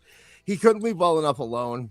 My conclusion is that he's smarter than your entire weirdo fascist club and has principles. Imagine how damaged your brains must be to still be in the depth of depravity and bullshit you have mired yourself in. Okay, so that brings us to what we were getting to. He replied with, "Hey, Corny, quick question. How many times did you watch beautiful Bobby and sweet Stan ran the Midnight Express on your wife, Janice? People you used to work with tell me you used to let your boy Batista get in there too, and that's a shoot, not a work." That's something we've all heard. Right. Was somebody from No DQ like right next to Jack Posobiec when he was writing this damn thing? Well, he says he was like friends with Vince McMahon and stuff like that. So that's where he got this. But I mean, we've all heard those rumors before. This is where our topic begins right now. I mean, we can go back a little bit. I mean, I do kind of want to talk about like Mick Foley's stance on what he believes is that he's doing is the right thing to do. But I just have an opinion on that simply based on the fact that I believe nobody's paying attention to Mick Foley. Nobody was paying attention to Mick Foley. And I mean, this just comes out of the blue. Like, how can you stand by? Okay, guy's been in office before, you know, and the company has definitely sided with the president, the current president. So it's just like, what are you trying to do, Mick Foley? It seems like you're trying to gain attention where you didn't have any attention before. But go on.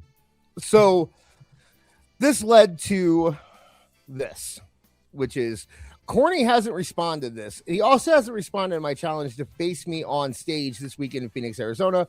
I even offered to pay for his tickets since he's broke as a joke. Now, what he didn't respond to was the video was that RC Maxwell, whoever that is, posted a video of Jim Cornette using the N-word.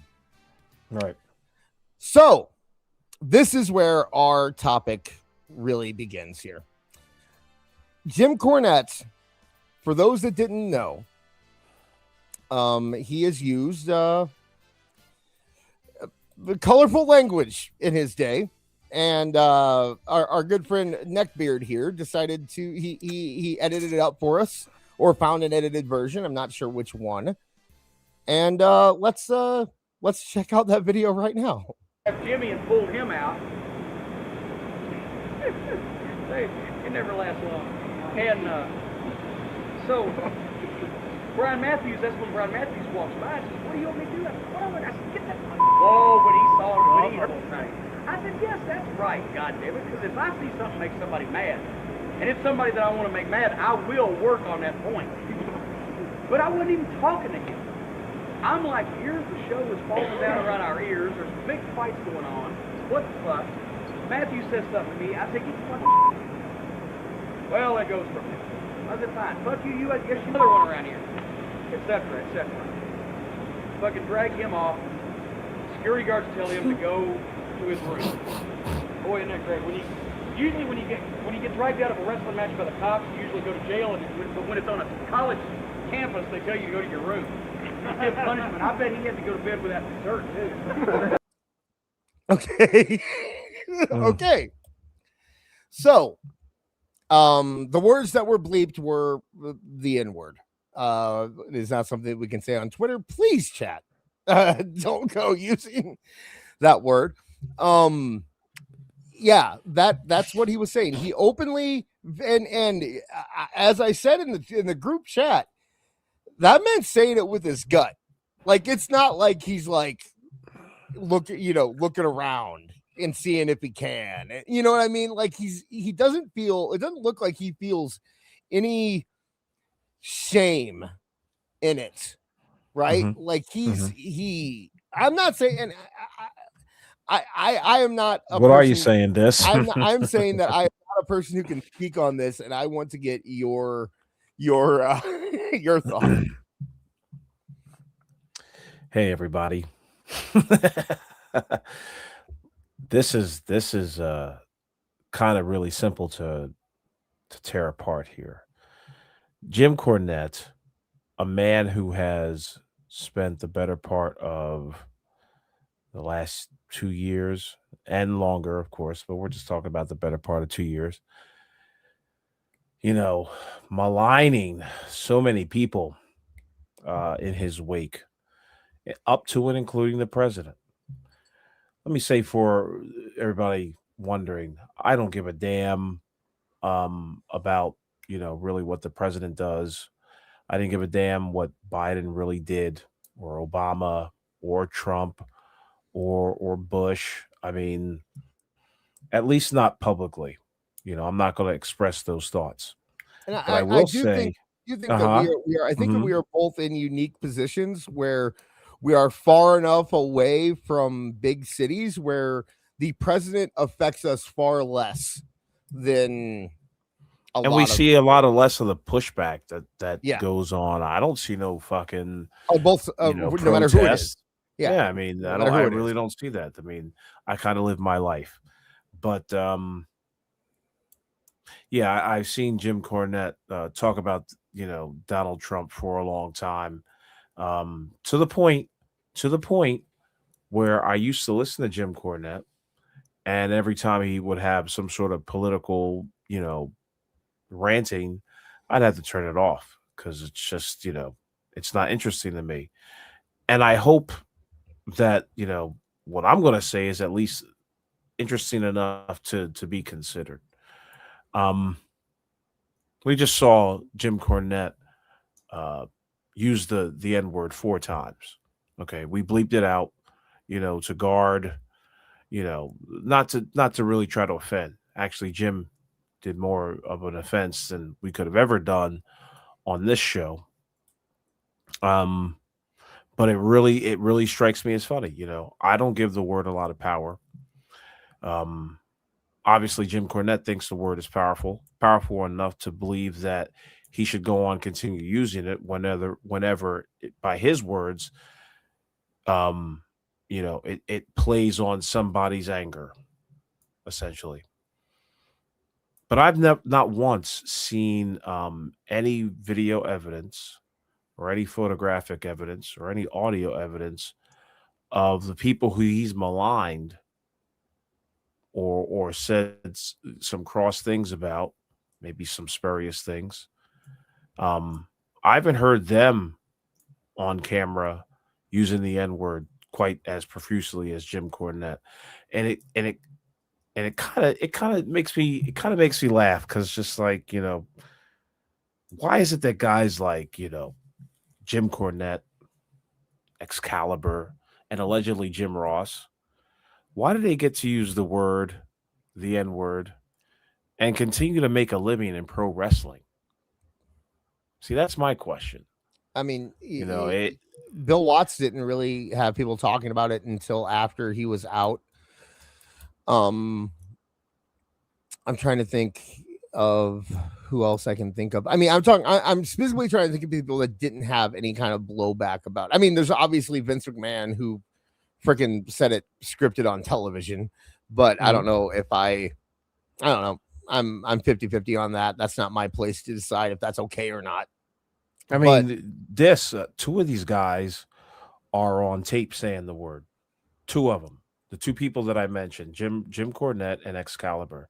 Yes. Jim Ross has allegedly used it, and there are at least 3 witnesses that, Vince is in the same way that Excalibur is, to be fair. Say again? Vince used it in the same way Excalibur did, to be fair.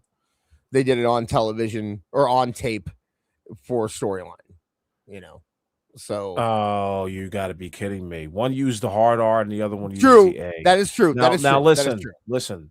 That's not much of a consideration. It should have never been used in the first place. But again, one is a one is a low life. One is a parody. It's somebody like, say what you want about if Vince should have or shouldn't have used it. In his mind, the idea was that he wanted to sound out of touch, right? He wanted to the idea is the old man saying my N-word, it's being very white and out of touch, and that was the reason Vince used it. Excalibur and Kevin Owens, on the other hand, used it. Excalibur used the effins, the Spanish expletive, the Mexican expletive. So along with using the N-word, he also used the Spanish expletive. So I don't remember, that's one more for the guy Excalibur. But I have not seen Trump on camera or on audio using the word. I'm just saying. So the things that are being said about him by guys who have used this word, like a Jim Cornette, I think it's a little odd. It's a little off-putting, if you ask me. And I'm just so curious as to why Jim Cornette has been able to go this. Now, listen, I'm not a part of cancel culture. I'm just asking questions. Like, why does he get away scot-free? Hulk Hogan wasn't able to get scot-free. And now, of course, there are two different planes of existence as far as in the professional wrestling business. But that's just it. Why is it not equal? Why? I mean, this guy, is it because that he believes that he was justified in using the word and because he didn't apologize profusely afterwards? Like, he's kind of doubled down. I've not really heard Jim Cornette really talk about this, to the point where a guy, you got a political pundit who I've not heard of, Jack Posobiec, coming out of the woodwork and using this thing with his big ass platform of people. And so now people see that Jim Cornette has, yes, he's used the word. Now, what's going to happen from here? I seem to think that it's equal territory. If you guys believe that you're offended by Jim Cornette and his fucking use of the word, then by all means be offended. If not, then by all means don't be offended. But let's no longer ignore the fact that he used it, and let's no longer ignore the fact that, it's of much important. It's very important for us to understand, like, who's using it, why they're using it, even if we don't want to give it power. Yeah, I think it is odd who gets a pass and who doesn't. I think it's weird that Jim Cornette can come out and kind of stick his chest out about it and say, yeah, I used it. And I believe he might have even said that he still does in his, or he still would in his, to make jokes and stuff like that. It's interesting when he can do that while others, like, let's say Hulk Hogan, who have gone through, he went on like a 10-year apology tour.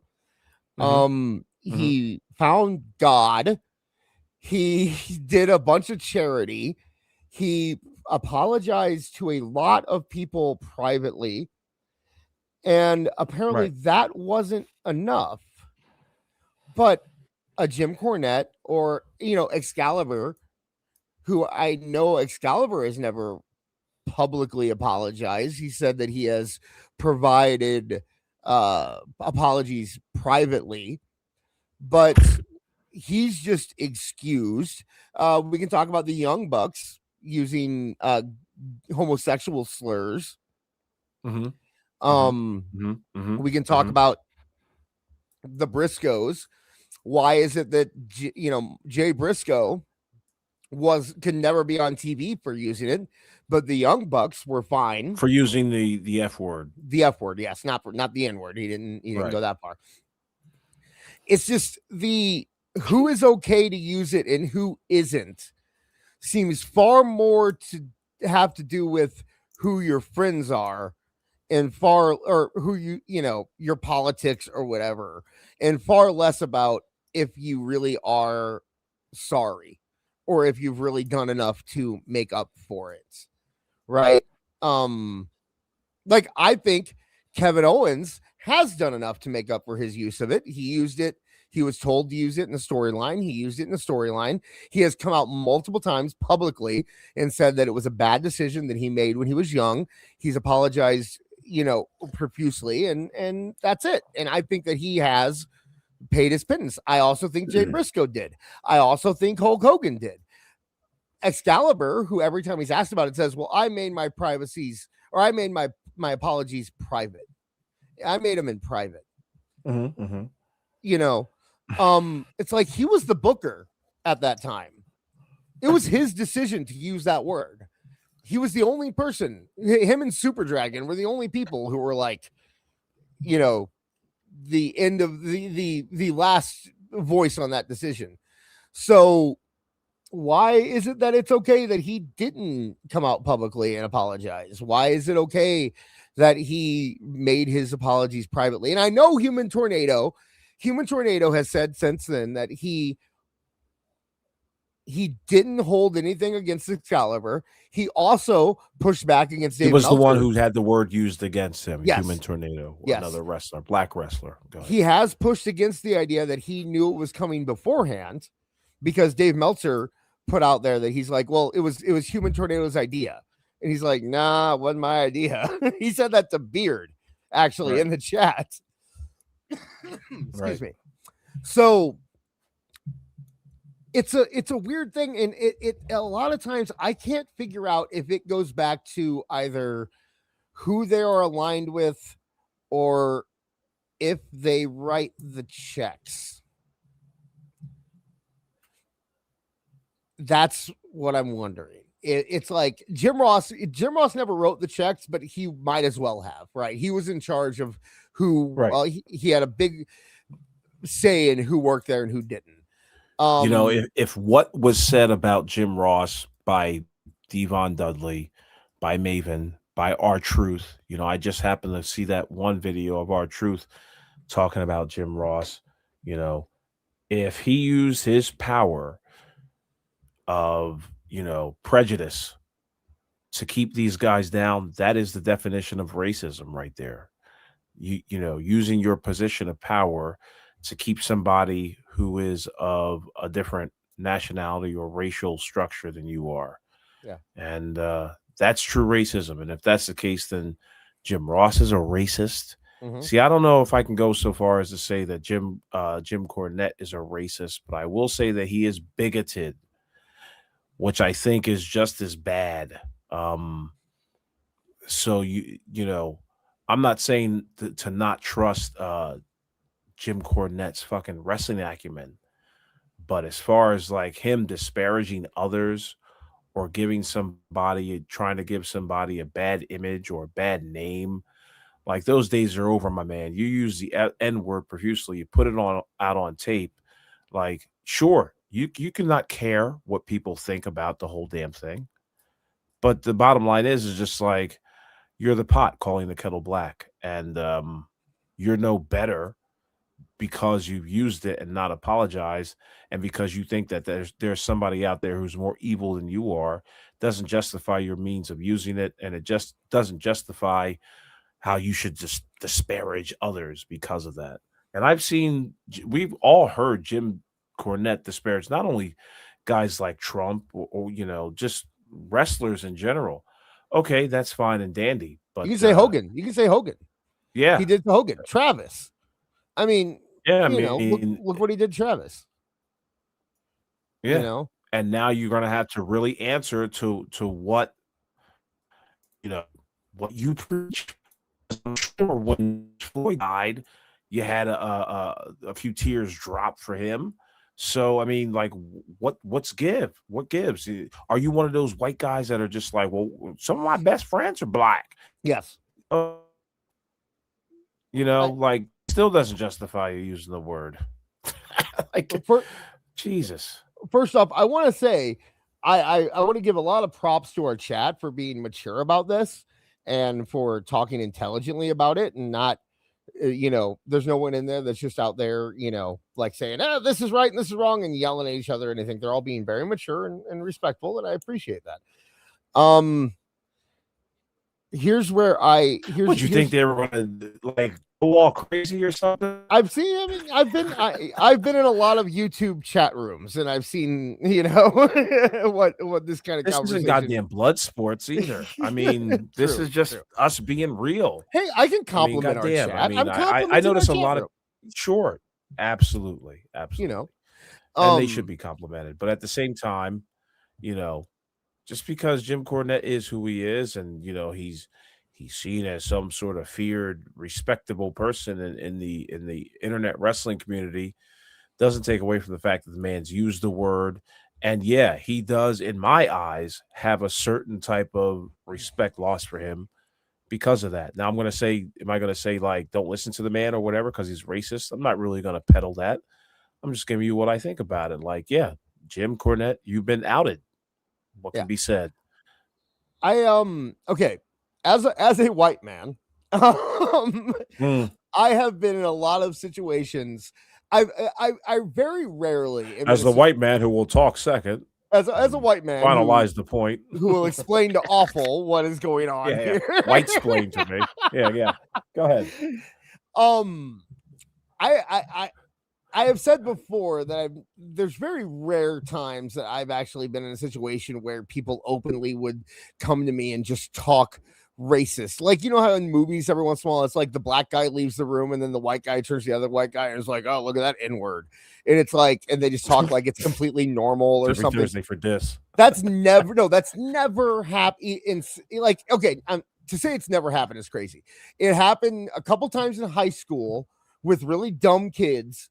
But like, it's never happened out here. It's never happened with adults. I've never experienced that. I have experienced a couple times. Once I get to, this is actually when I was like dating a lot.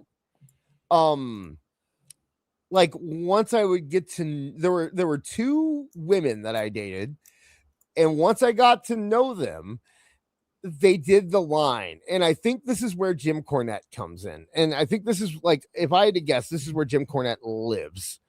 And any white people in the chat will know what I'm talking about when I say this. It is the line that you hear from people who like white people who don't want to, who like, they act like they're not racist, but they are racist. It's always, I don't hate black people.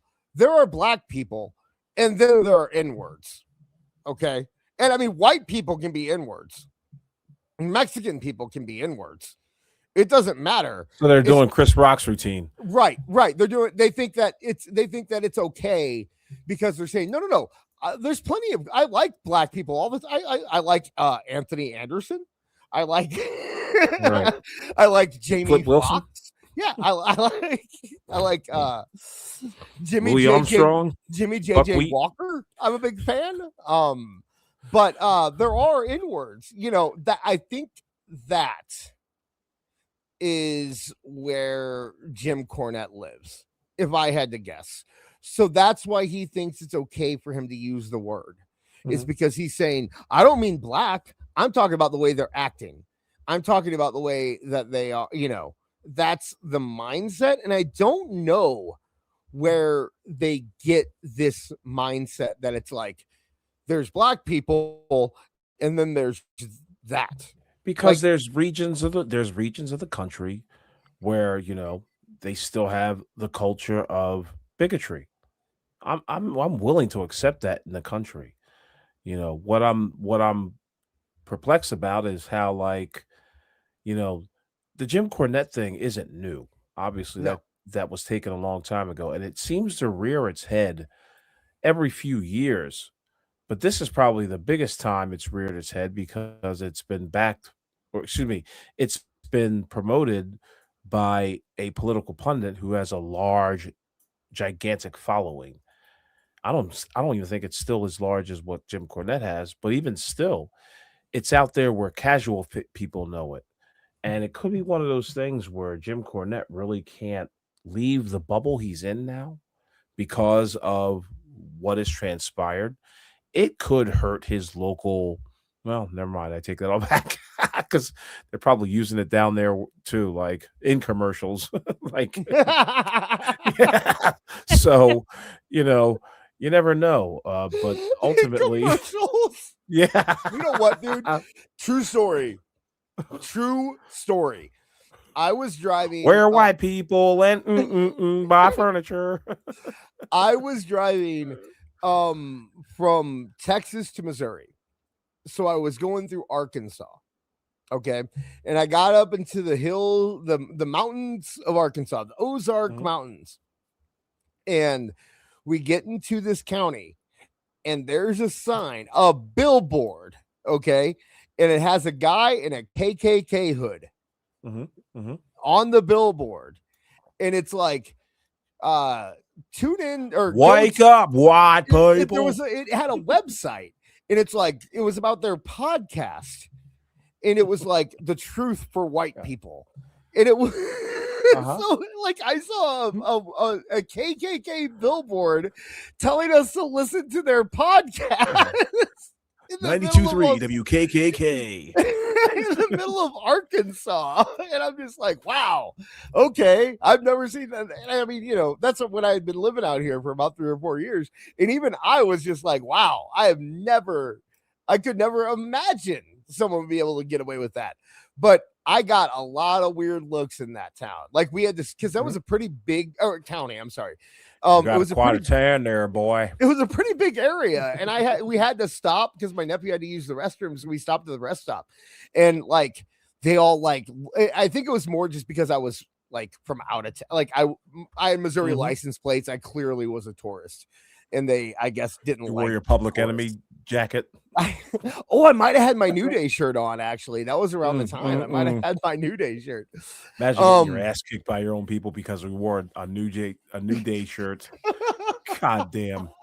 What an embarrassing morning that must be. I did. When I saw that sign, I did turn on Outcast. I put Outcast on the radio, and I rolled. Like I had to be an asshole like that. But yeah, it's weird how in some areas it's just like people are just so open and free about it. Like they just don't care. It's what you do. It's not weird to me, my man. Not weird at all. There is no weirdness involved in it. I mean, it is what the fuck it is, and that's all there is to it. Like it might be, hey, I don't know, it might be weird for white folks, but for somebody like me and a lot of black folks, it's just like it really truly is like a thing to think about and consider whenever going anywhere. I'm not going to bust up no black grapevines here, but I mean, we do it too. Like there's too much of us one spot right now. What could be going on? What could be happening? I will say I have heard more black people. Don't open up your racism now. No. I have heard more black people talking openly negative about black people than I've heard white people talking openly negative about black. I'm talking my personal life. And you know, and you know what? And here's the beautiful thing about this is that you white people better get ready, because what's happening is that get ready, white people. Wake up, white people. Get ready, white people, because there's going to come a day where a conversation is going to be had, and you're not going to have any ammo because all the black people know the ammo that you're going to use, and they're going to try. We're going to try something new on you. You see, I'm telling you, like, don't talk to us. Don't talk to us about race, because what's going to happen is like we've already talked to each other about race, so we're comfortable talking about it. You guys are not so comfortable talking about it. And with that being said, it's very true. Watch out. It's going to be a very uncomfortable conversation, and you guys may resort to pulling out your guns before finishing statements on that front. Like, yeah, listen, more black people than know about the 50s. More black people know about the 12/56 ratio there. Okay, some of you may know it, some of you may not know it. If you don't know it, look it up.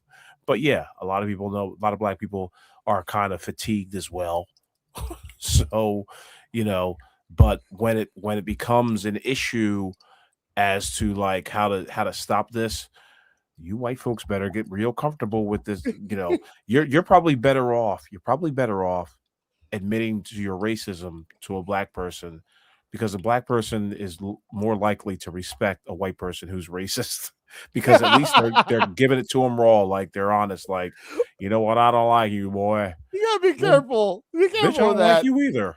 You know, by the end of the night, they're drinking beers. That's how it really goes in this country. I know a lot of people may find this weird, but that's how it really goes. A lot of people respect other people in this country because of, their honesty.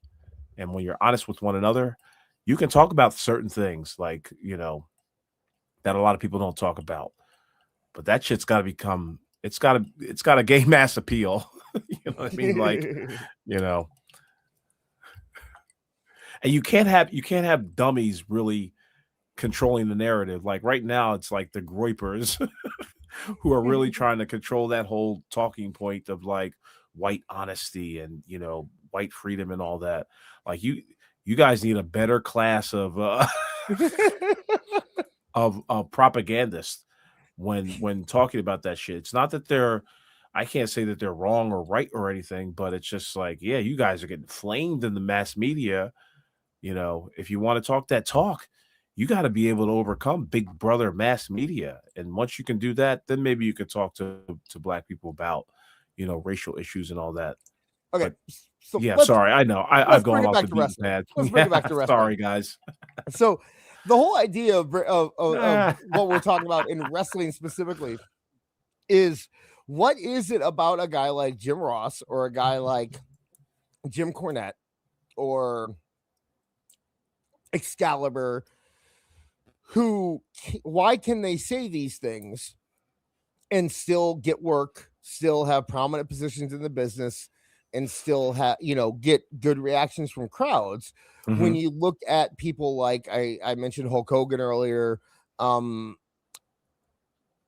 Kendrick, I know he didn't specifically talk about use racial slurs, but he did get kind of his conspiracy theory gimmick cost him work in the past. There's other people. What is the difference? And like I said, my thing comes back to the fact that these are the guys who are somewhat in charge of writing checks. Not enough minority, not enough black viewers, not enough black representation in professional wrestling for all those years past. And that's why they were able to get away with it, because it was just like few and far between did black people really speak out against some of the things that were going on in wrestling. You had guys like Thunderbolt Patterson, Ernie Ladd to a degree, but after that, it was just like no one was really talking about that shit. Junkyard Dog wasn't talking about that shit. Iceman King Parsons wasn't really talking about that shit. Ron Simmons wasn't really talking about that shit. So, you had this whole like silent, just silent treatment towards the whole subject and the whole thing. And with that it became more comfortable for Southern bigots and racist people to say what they wanted to say in front of them, because they thought they had their nice little Sambo. They had Sambo that wasn't going to say too much. I mean, I do think that just the way and if they did say something, they were probably going to get canned, or at least there was the threat of getting canned. Yeah, it may not have been true, but the threat of getting canned is enough and silent. I do. Yeah, there's something there, right? I've said before that it has a lot to do with who writes your checks. A guy like Bill Watts isn't going to be called out while he is the boss, because he is also the one giving these guys work. Right. A guy like Jim Ross isn't going to be called out while he is scouting talent, because he's also the one. He might call Shelton Benjamin that, but he also pays Shelton Benjamin. And we just got a subscription. Thank you so much from Cyrano. But you you get to the point where it's like, yeah, I can't say anything because this guy is also in charge of my job, and even Excalibur to an extent was in charge of giving people work in his position. But, I guess the other one, so our buddy Swerve, by the way, Swerve, he's been with us on Tuning Up Wrestling. He said, when I would practice with Mike Santana, all our black friends would be like, I ain't spending money to rent a ring or play fight and would rather play ball. Us nerds rented out ring.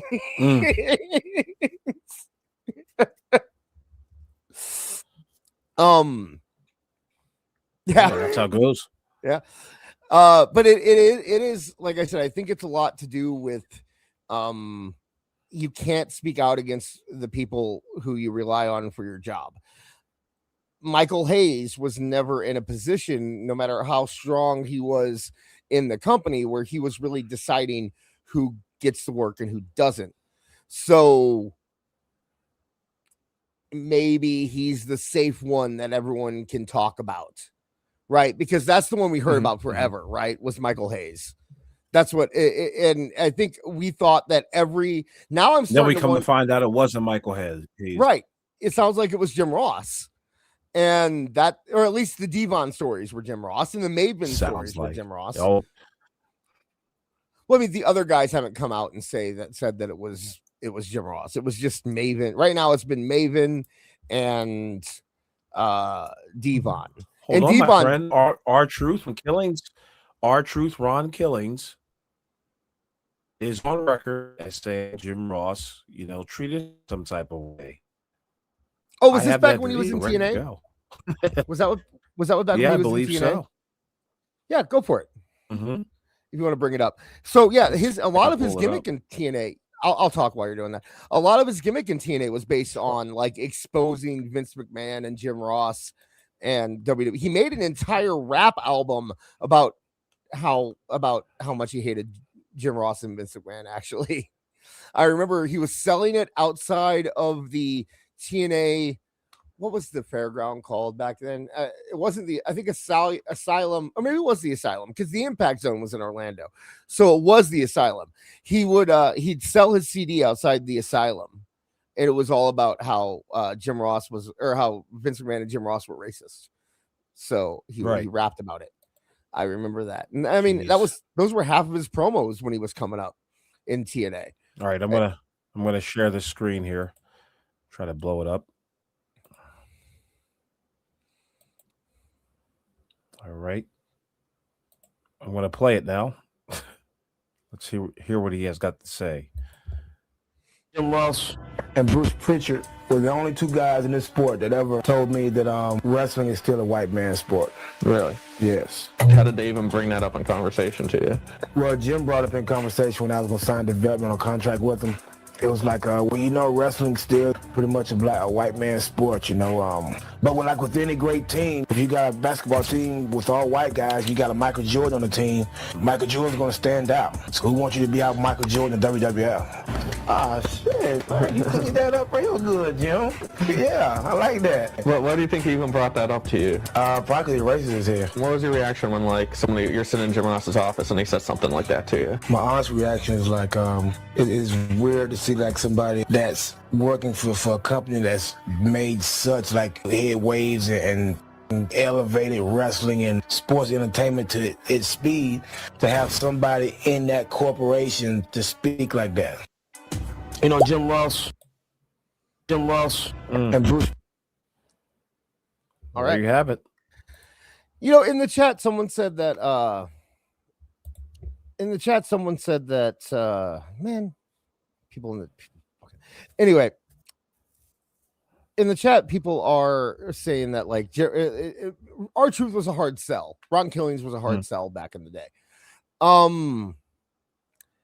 don't think he was. What do they mean a hard sell? It was that he just, I don't know. I think he looked like a star. I think he had everything personally. And I think he showed that. I don't know what they mean by that. I think it means that it was hard to get him over. He didn't, work in wrestling at the time. But I don't know if I agree with that. I don't. When you look back at maybe K Quick was, but and even if he was or wasn't, I don't think that has anything to do with him saying that he was told that wrestling was a white man's business. Right? Like, it doesn't. If he was, if you told, any black man that, I think that's racist, personally. So, yeah, but again, Ron Killings, who's probably dealt with a lot of racism, found it weird that even at the highest echelons of professional wrestling, or at least sports entertainment, there's still the element of racism. So, he understands it at that level to know how to navigate. He's probably had a lot of practice being in the professional wrestling business. And what he said and what Jim Ross said isn't false. Right. I mean, it is a predominantly white industry, and a lot of black people know that. And part and parcel as to why a lot of black people aren't really attracted to professional wrestling. Now, of course, the WWE and to a degree AEW is trying to pull those new viewers in of different nationalities and backgrounds. But if for that to truly be the case, you really have to examine what you had before you. You had Jim Ross, who was head of talent relations, who had these philosophies and had these thoughts. And it really makes you wonder. It kind of baby faces Vince McMahon. Because Vince McMahon might have known something about Jim Ross's racism, was just like, let's just fire this guy 10 fucking times. I really don't like him. I will say this. It could be because he's a racist. I will say. Why would you make him VP of talent relations? I will I will push my chest out when I say this. I think that Vince McMahon is probably a gross person. I think he has plenty of dark secrets and problems, but I do not think that one of them is that he's racist. I do not think that Vince McMahon is racist.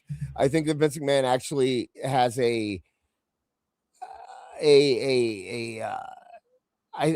how do I say it? What's the word? The way he grew up makes me feel like that man cannot be racist. Okay. Right. And he's never done anything in wrestling. That's why I hated Jim Ross. Yeah, maybe. He's never done anything to make me feel like he's racist. He's done things to make me feel like he's creepy, sure, and probably not a good guy, but not racist. And I don't know. Think about it, man. Vince McMahon loves R-Truth. R-Truth might have told him a thing or two, like probably smoking a blunt in the back of the stadium or whatever. Like, yo, man, I know you respect Jim Ross, but I mean, he be saying some wild shit, yo. What do you mean? What are you talking about? Yo, he once called me a beep in the bathroom one time. Why? Are you serious? You shitting me? Yeah, man. I was on the toilet and motherfucker just came up to me and called me a beep beep. Well, something's got to change. The thing about, with like Pritchard, I could see Pritchard doing it where like being more of like what I was talking about with Cornette earlier, where he thinks he's helping him. He's saying, he's telling him, this is a white man's business. You got to work harder. You got to try more, whereas, I don't know. Jim Ross just catches me off guard. I still don't really know what to think about Jim Ross. It starts to make sense to me, if you ask me. It all starts to make sense. Because I got to say, if you use the N-word with the hard R and you use it the way that like Devon was talking, I don't want to hang out with you. You said I don't like black people. Yeah, exactly. Like, I don't want to hang out with you at that point, Oh, really? Yeah, I think that would be a deal breaker there, Dave. Yeah. I mean, really okay. sticking your neck out with that hot take there. You know what I mean, dude.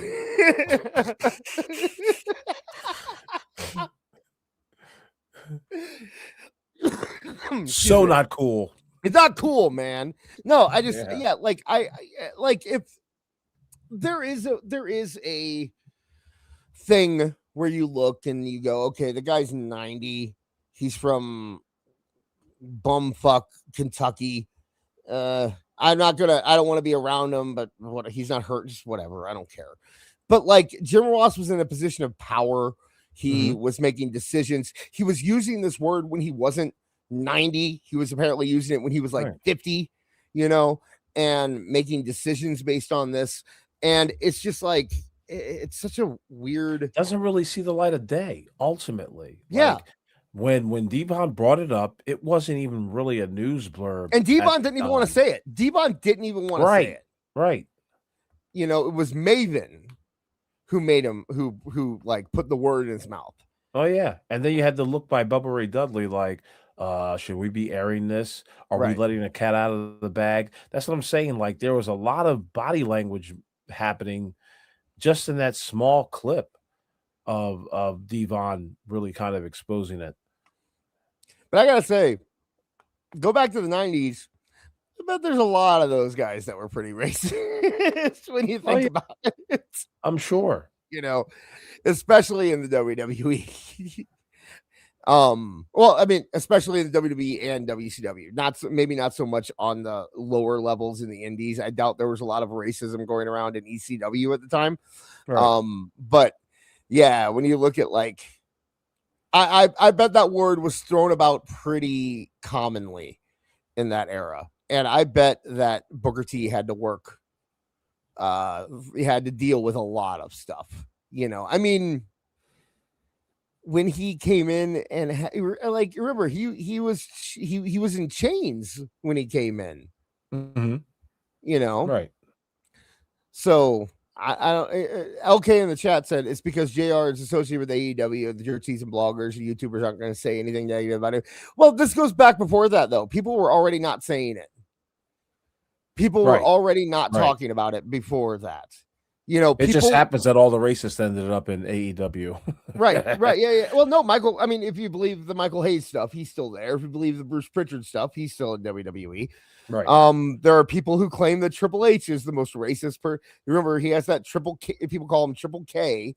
Yeah. Shout out counselor. Yeah. People. He has that whole moniker going on there. So there's accusations thrown about. Although I've never, to be fair, you've never heard anything about like people saying backstage Triple H was a racist, except for MVP did, right? Right. But MVP never said that he said anything. He's just saying it based on how he used people. Yeah, of course. And how he treated him. Right. It wasn't. There was no cherry on top N word. Right. Used by Triple H. Right. He just didn't like MVP. And no offense to MVP, but I think a lot of people might not like MVP. Yeah, I mean, I don't know. Do you think that's you not, would like? That's not discounting MVP and what he's saying, but it's just like MVP. You have a dude on your announce team that used the word. That's what I'm saying. Like hypocrisy running wild in professional wrestling. And I think the sooner we embrace the fact that there's hypocrisy in wrestling, the sooner we'll get past it. And to be fair, MVP has said, I mean, MVP is one of those guys who he's militant.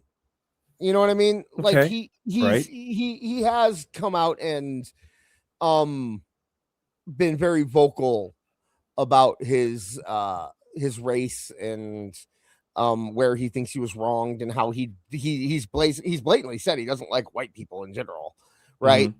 Several times. So, I mean, you do have to take that into account when you look at if he believes something is or isn't racist.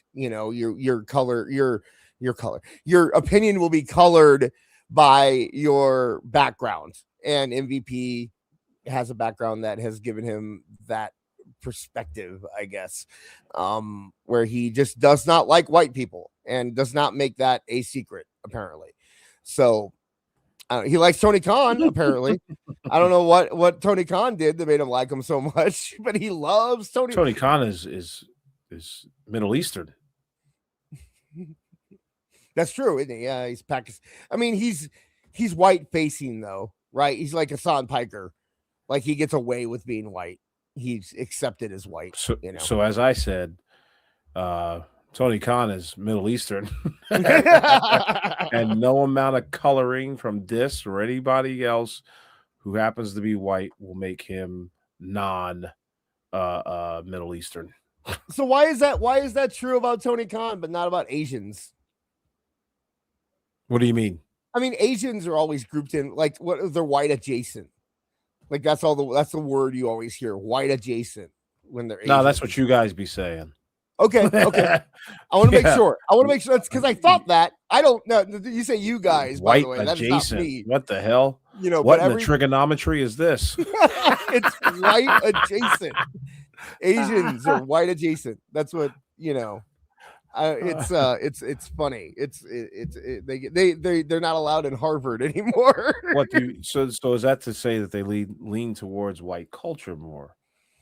I think may be well and good. That may be true, but the fact of the matter is they're still Asian. I think it just means that they're smart and no amount of Friends episodes or The Office episodes is going to change that. Yeah, they're smarter than white people. They're smarter than black people. They're smart. Like the Asians are just smart, man. Mm-hmm. They're so. You know what I like? It's now that you brought about smartness and IQs, I always have to laugh a little bit whenever I see like people talking about like, you know, in the sub-Saharan African lands, their IQs like 68, and it's just like, when did Mbofo take a fucking IQ test and score a 68 on it? Like when was that? When was this national African IQ test thing taking place? Are they just guessing? Like they had the 12 people sit down one day. I'm just picturing a bunch of IQ test. I'm just picturing a bunch of white people with like handlebar mustaches and like safari helmets going in the jungle and just finding some dude and just putting a piece of paper and a pen in front of them. Right. What's the square root of 69? Like, what the hell are you guys talking about? I always like seeing that shit, like where it's just like, oh, these European countries got these high IQs. Meanwhile, they're talking about Morocco, and it's just like, oh, they've got IQs of 77. I'm like, when did they have their little IQ performance test going on? And what questions were they using? You know what I mean? Like, was it all European questions? Like, hey, who was the king of it, or who was royalty in England back in, you know, the 17th century? How the hell would Patel know? You know? Like, how would Ramon know what's going on? So I think those IQ, like those, like, you know, those just insults. pull Kamala. Yeah. They just have Kamala sitting there. And break. Mauritania had their IQ test taken this week. They all scored 79. Like, give me a break. Stop with Beard of the chat says, here, Kunta Kinte, did this trigonometry test. Yeah. I mean, my goodness. IQ. You know, I believe that about IQ, by the way. I've always believed that IQ is something to make white people look smart. That's all that is, right? I totally believe that it means nothing, and that it's just something. It means, listen, I'm willing to bet, because see, I'm of the opinion. I'm going to just finish my thought out first off. This is a white man's country, all right. So if they want to have their IQ test here in this country, that's all fine and good. But the second you try to talk about how Venezuela's IQ was lower than yours, or like how somebody from Vietnam's IQ is lower than yours, based on what? Like, when was the test taken that you were able to gauge such a a prominent position on the IQ test. It will be like, Germans coming over Oh, and being geez. like, here, let's test you on 17th century German history. And from that, we're going to tell the entire world what your fucking IQ is. Just wow. me? Okay, probably just me. How do I bring this back to wrestling? We can. I've always believed that professional wrestling fans are not that intelligent. This is part and parcel why I believe Jim Cornette and Jim Ross and all these guys are able to get away with this, is because professional wrestling fans traditionally have the IQ, have the memory of goldfish. And that's why you'll see this Jim Cornette thing come out every few years, and you may not even hear about the Jim Ross issue anymore, because it's like one of those one and done things. It never sticks. But when it happens to somebody who they don't like, professional wrestling fans will really latch on to that whole thing. And there aren't a lot of rocket scientists in the professional wrestling industry. That's coming from, people from the very top to people who are talented professional wrestlers, and even to the fans. It's not disparaging our fans, but let's also Sure. remember the fact that so much of what we see on Twitter and X and Threads Mhm. and Blue Sky is just Mhm. performative. Blue Sky, huh? Okay. I had to, because that's the only place AEW fans go anymore. It's so performative. Like, these aren't things that these people actually feel. These are things that they think they should feel in order to get a larger following, or in order to appease the ones that are already following them. I've said before that people don't change anymore because they view themselves as a brand.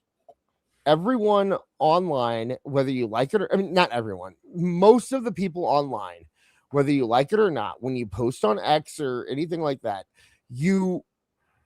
if you really get into it, you think of yourself as a brand.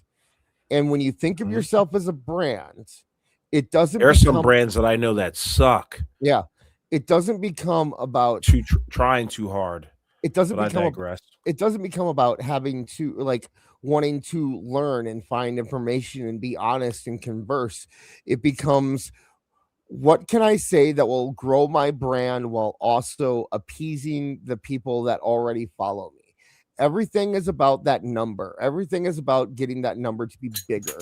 And people think of their lives in the way that a television executive used to think about a TV show, or a politician used to think about their speeches.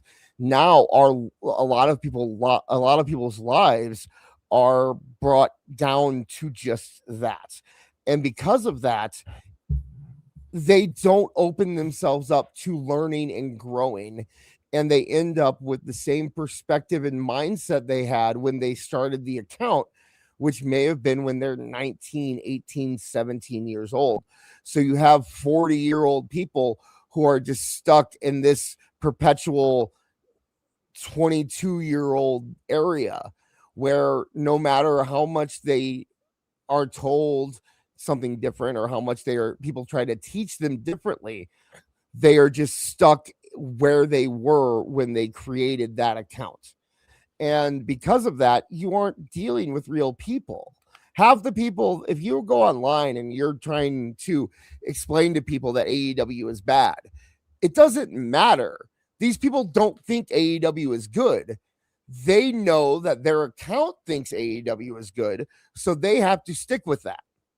That's why they don't change their opinion. That's, so many of these people are just brands and not people. And that's why none of this ultimately matters. If you don't like Jim Cornette, nobody is going to change their opinion because Jim Cornette said the N-word. They are going to bend their opinion to defend or go against what Jim Cornette Or justify his use of it. Just right. Justify. It's either they like Jim Cornette, so they're going to justify it, or they don't like Jim Cornette, so they're going to use it against him. And there's even if you said, okay, Hulk Hogan was bad for saying it, but I like Jim Cornette, so let me figure out the reason he's good for saying it. And it's just because you're so stuck in who you are online. Online has just ruined discourse in the world. Not really. I think you've given online discourse a little too much credit, or you're too much into online discourse. I think the bubble that we find ourselves in sometimes is not truly what's happening when it comes down to going to an arena, a big one, and watching wrestling live. Yeah, no, I'll give you that. I'll give you Period. that. Yeah, I'll give you that. But I also think of those people that aren't affected by it are also the people that would have never been interested in having discourse in the first place. Sure, that's fair. So it does. So in that sense, it does affect the discourse, because the people who are having the discourse are the ones that are going online. The ones who aren't going online would have never, if you would have seen them in a bar and they were wearing a WWE shirt and you were like, hey, yeah, DX, they would have been like, yeah, suck it. And then that would have been the end of your conversation, because they have no interest in pursuing that further. Right. So that's just, I think, I mean, you look at like I've told you stories about like my family before, and where, the roads they've been drawn down. And it really is just this feeling that it's like 95% of the time when you're talking online, you're not dealing with people. You're dealing with brands. You're dealing with, a gimmick. And some of them try to grab your attention. Some of them try to, make sure that they exist, and there are some brands that try too hard to do what they were supposed to do. And yeah, what the hell? The fact is that racism is in professional wrestling.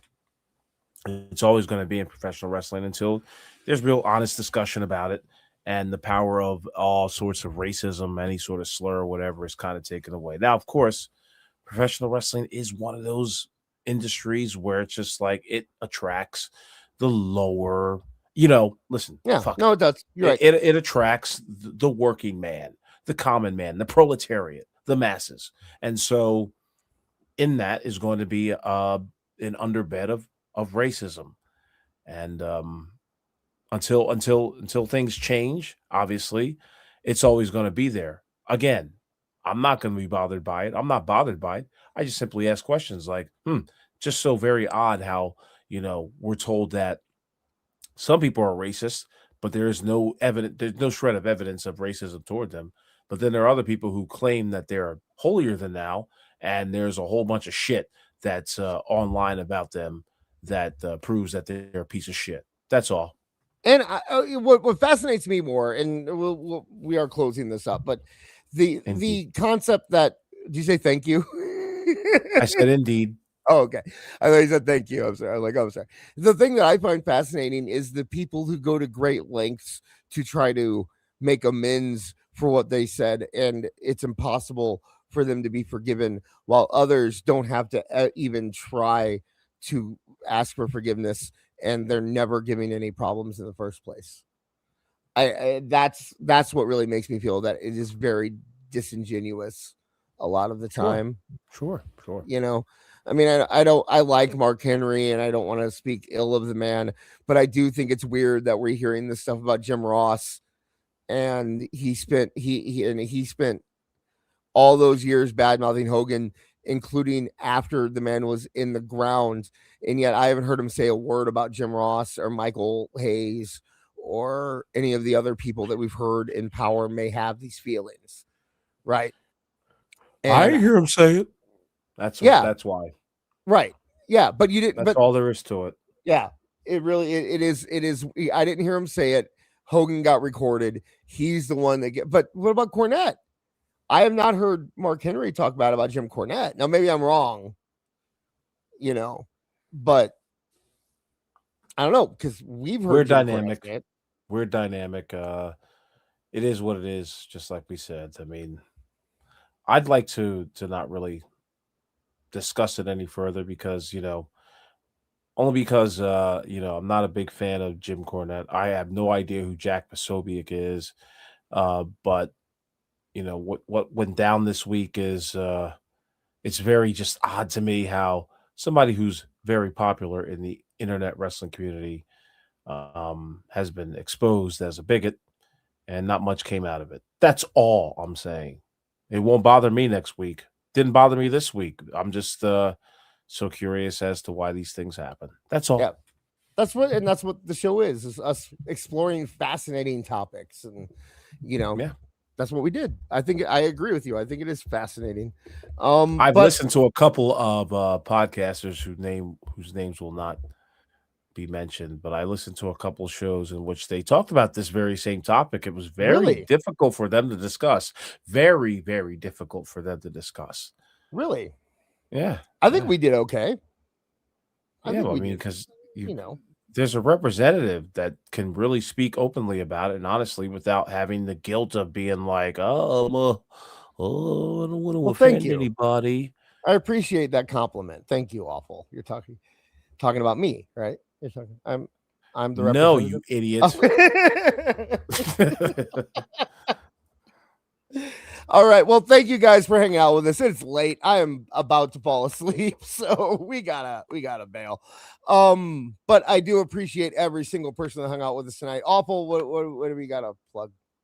Well, first off, shout out to the chat for sticking around. You could be anywhere on planet Earth, listening to anything on planet Earth, but you stuck around and chilled with us for the night, and we really appreciate that. You can catch me on the Twitterverse at x.com/Aewful Wrestling, AEWFUL Wrestling. And of course, here every Saturday. Will we be here next Saturday to watch? I gotta say, the poll ended up at 83%. They said yes, they wanted us to do it. So yeah, we'll see about that, folks. You don't get to tell us what to do. That's for goddamn sure. I'm kind of half joking, but yeah, thank you all for listening. Thank you all for the super chats and the tips.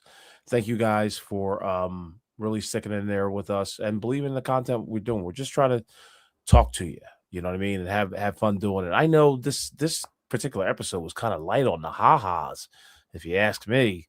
Like, I don't remember us laughing too hard tonight.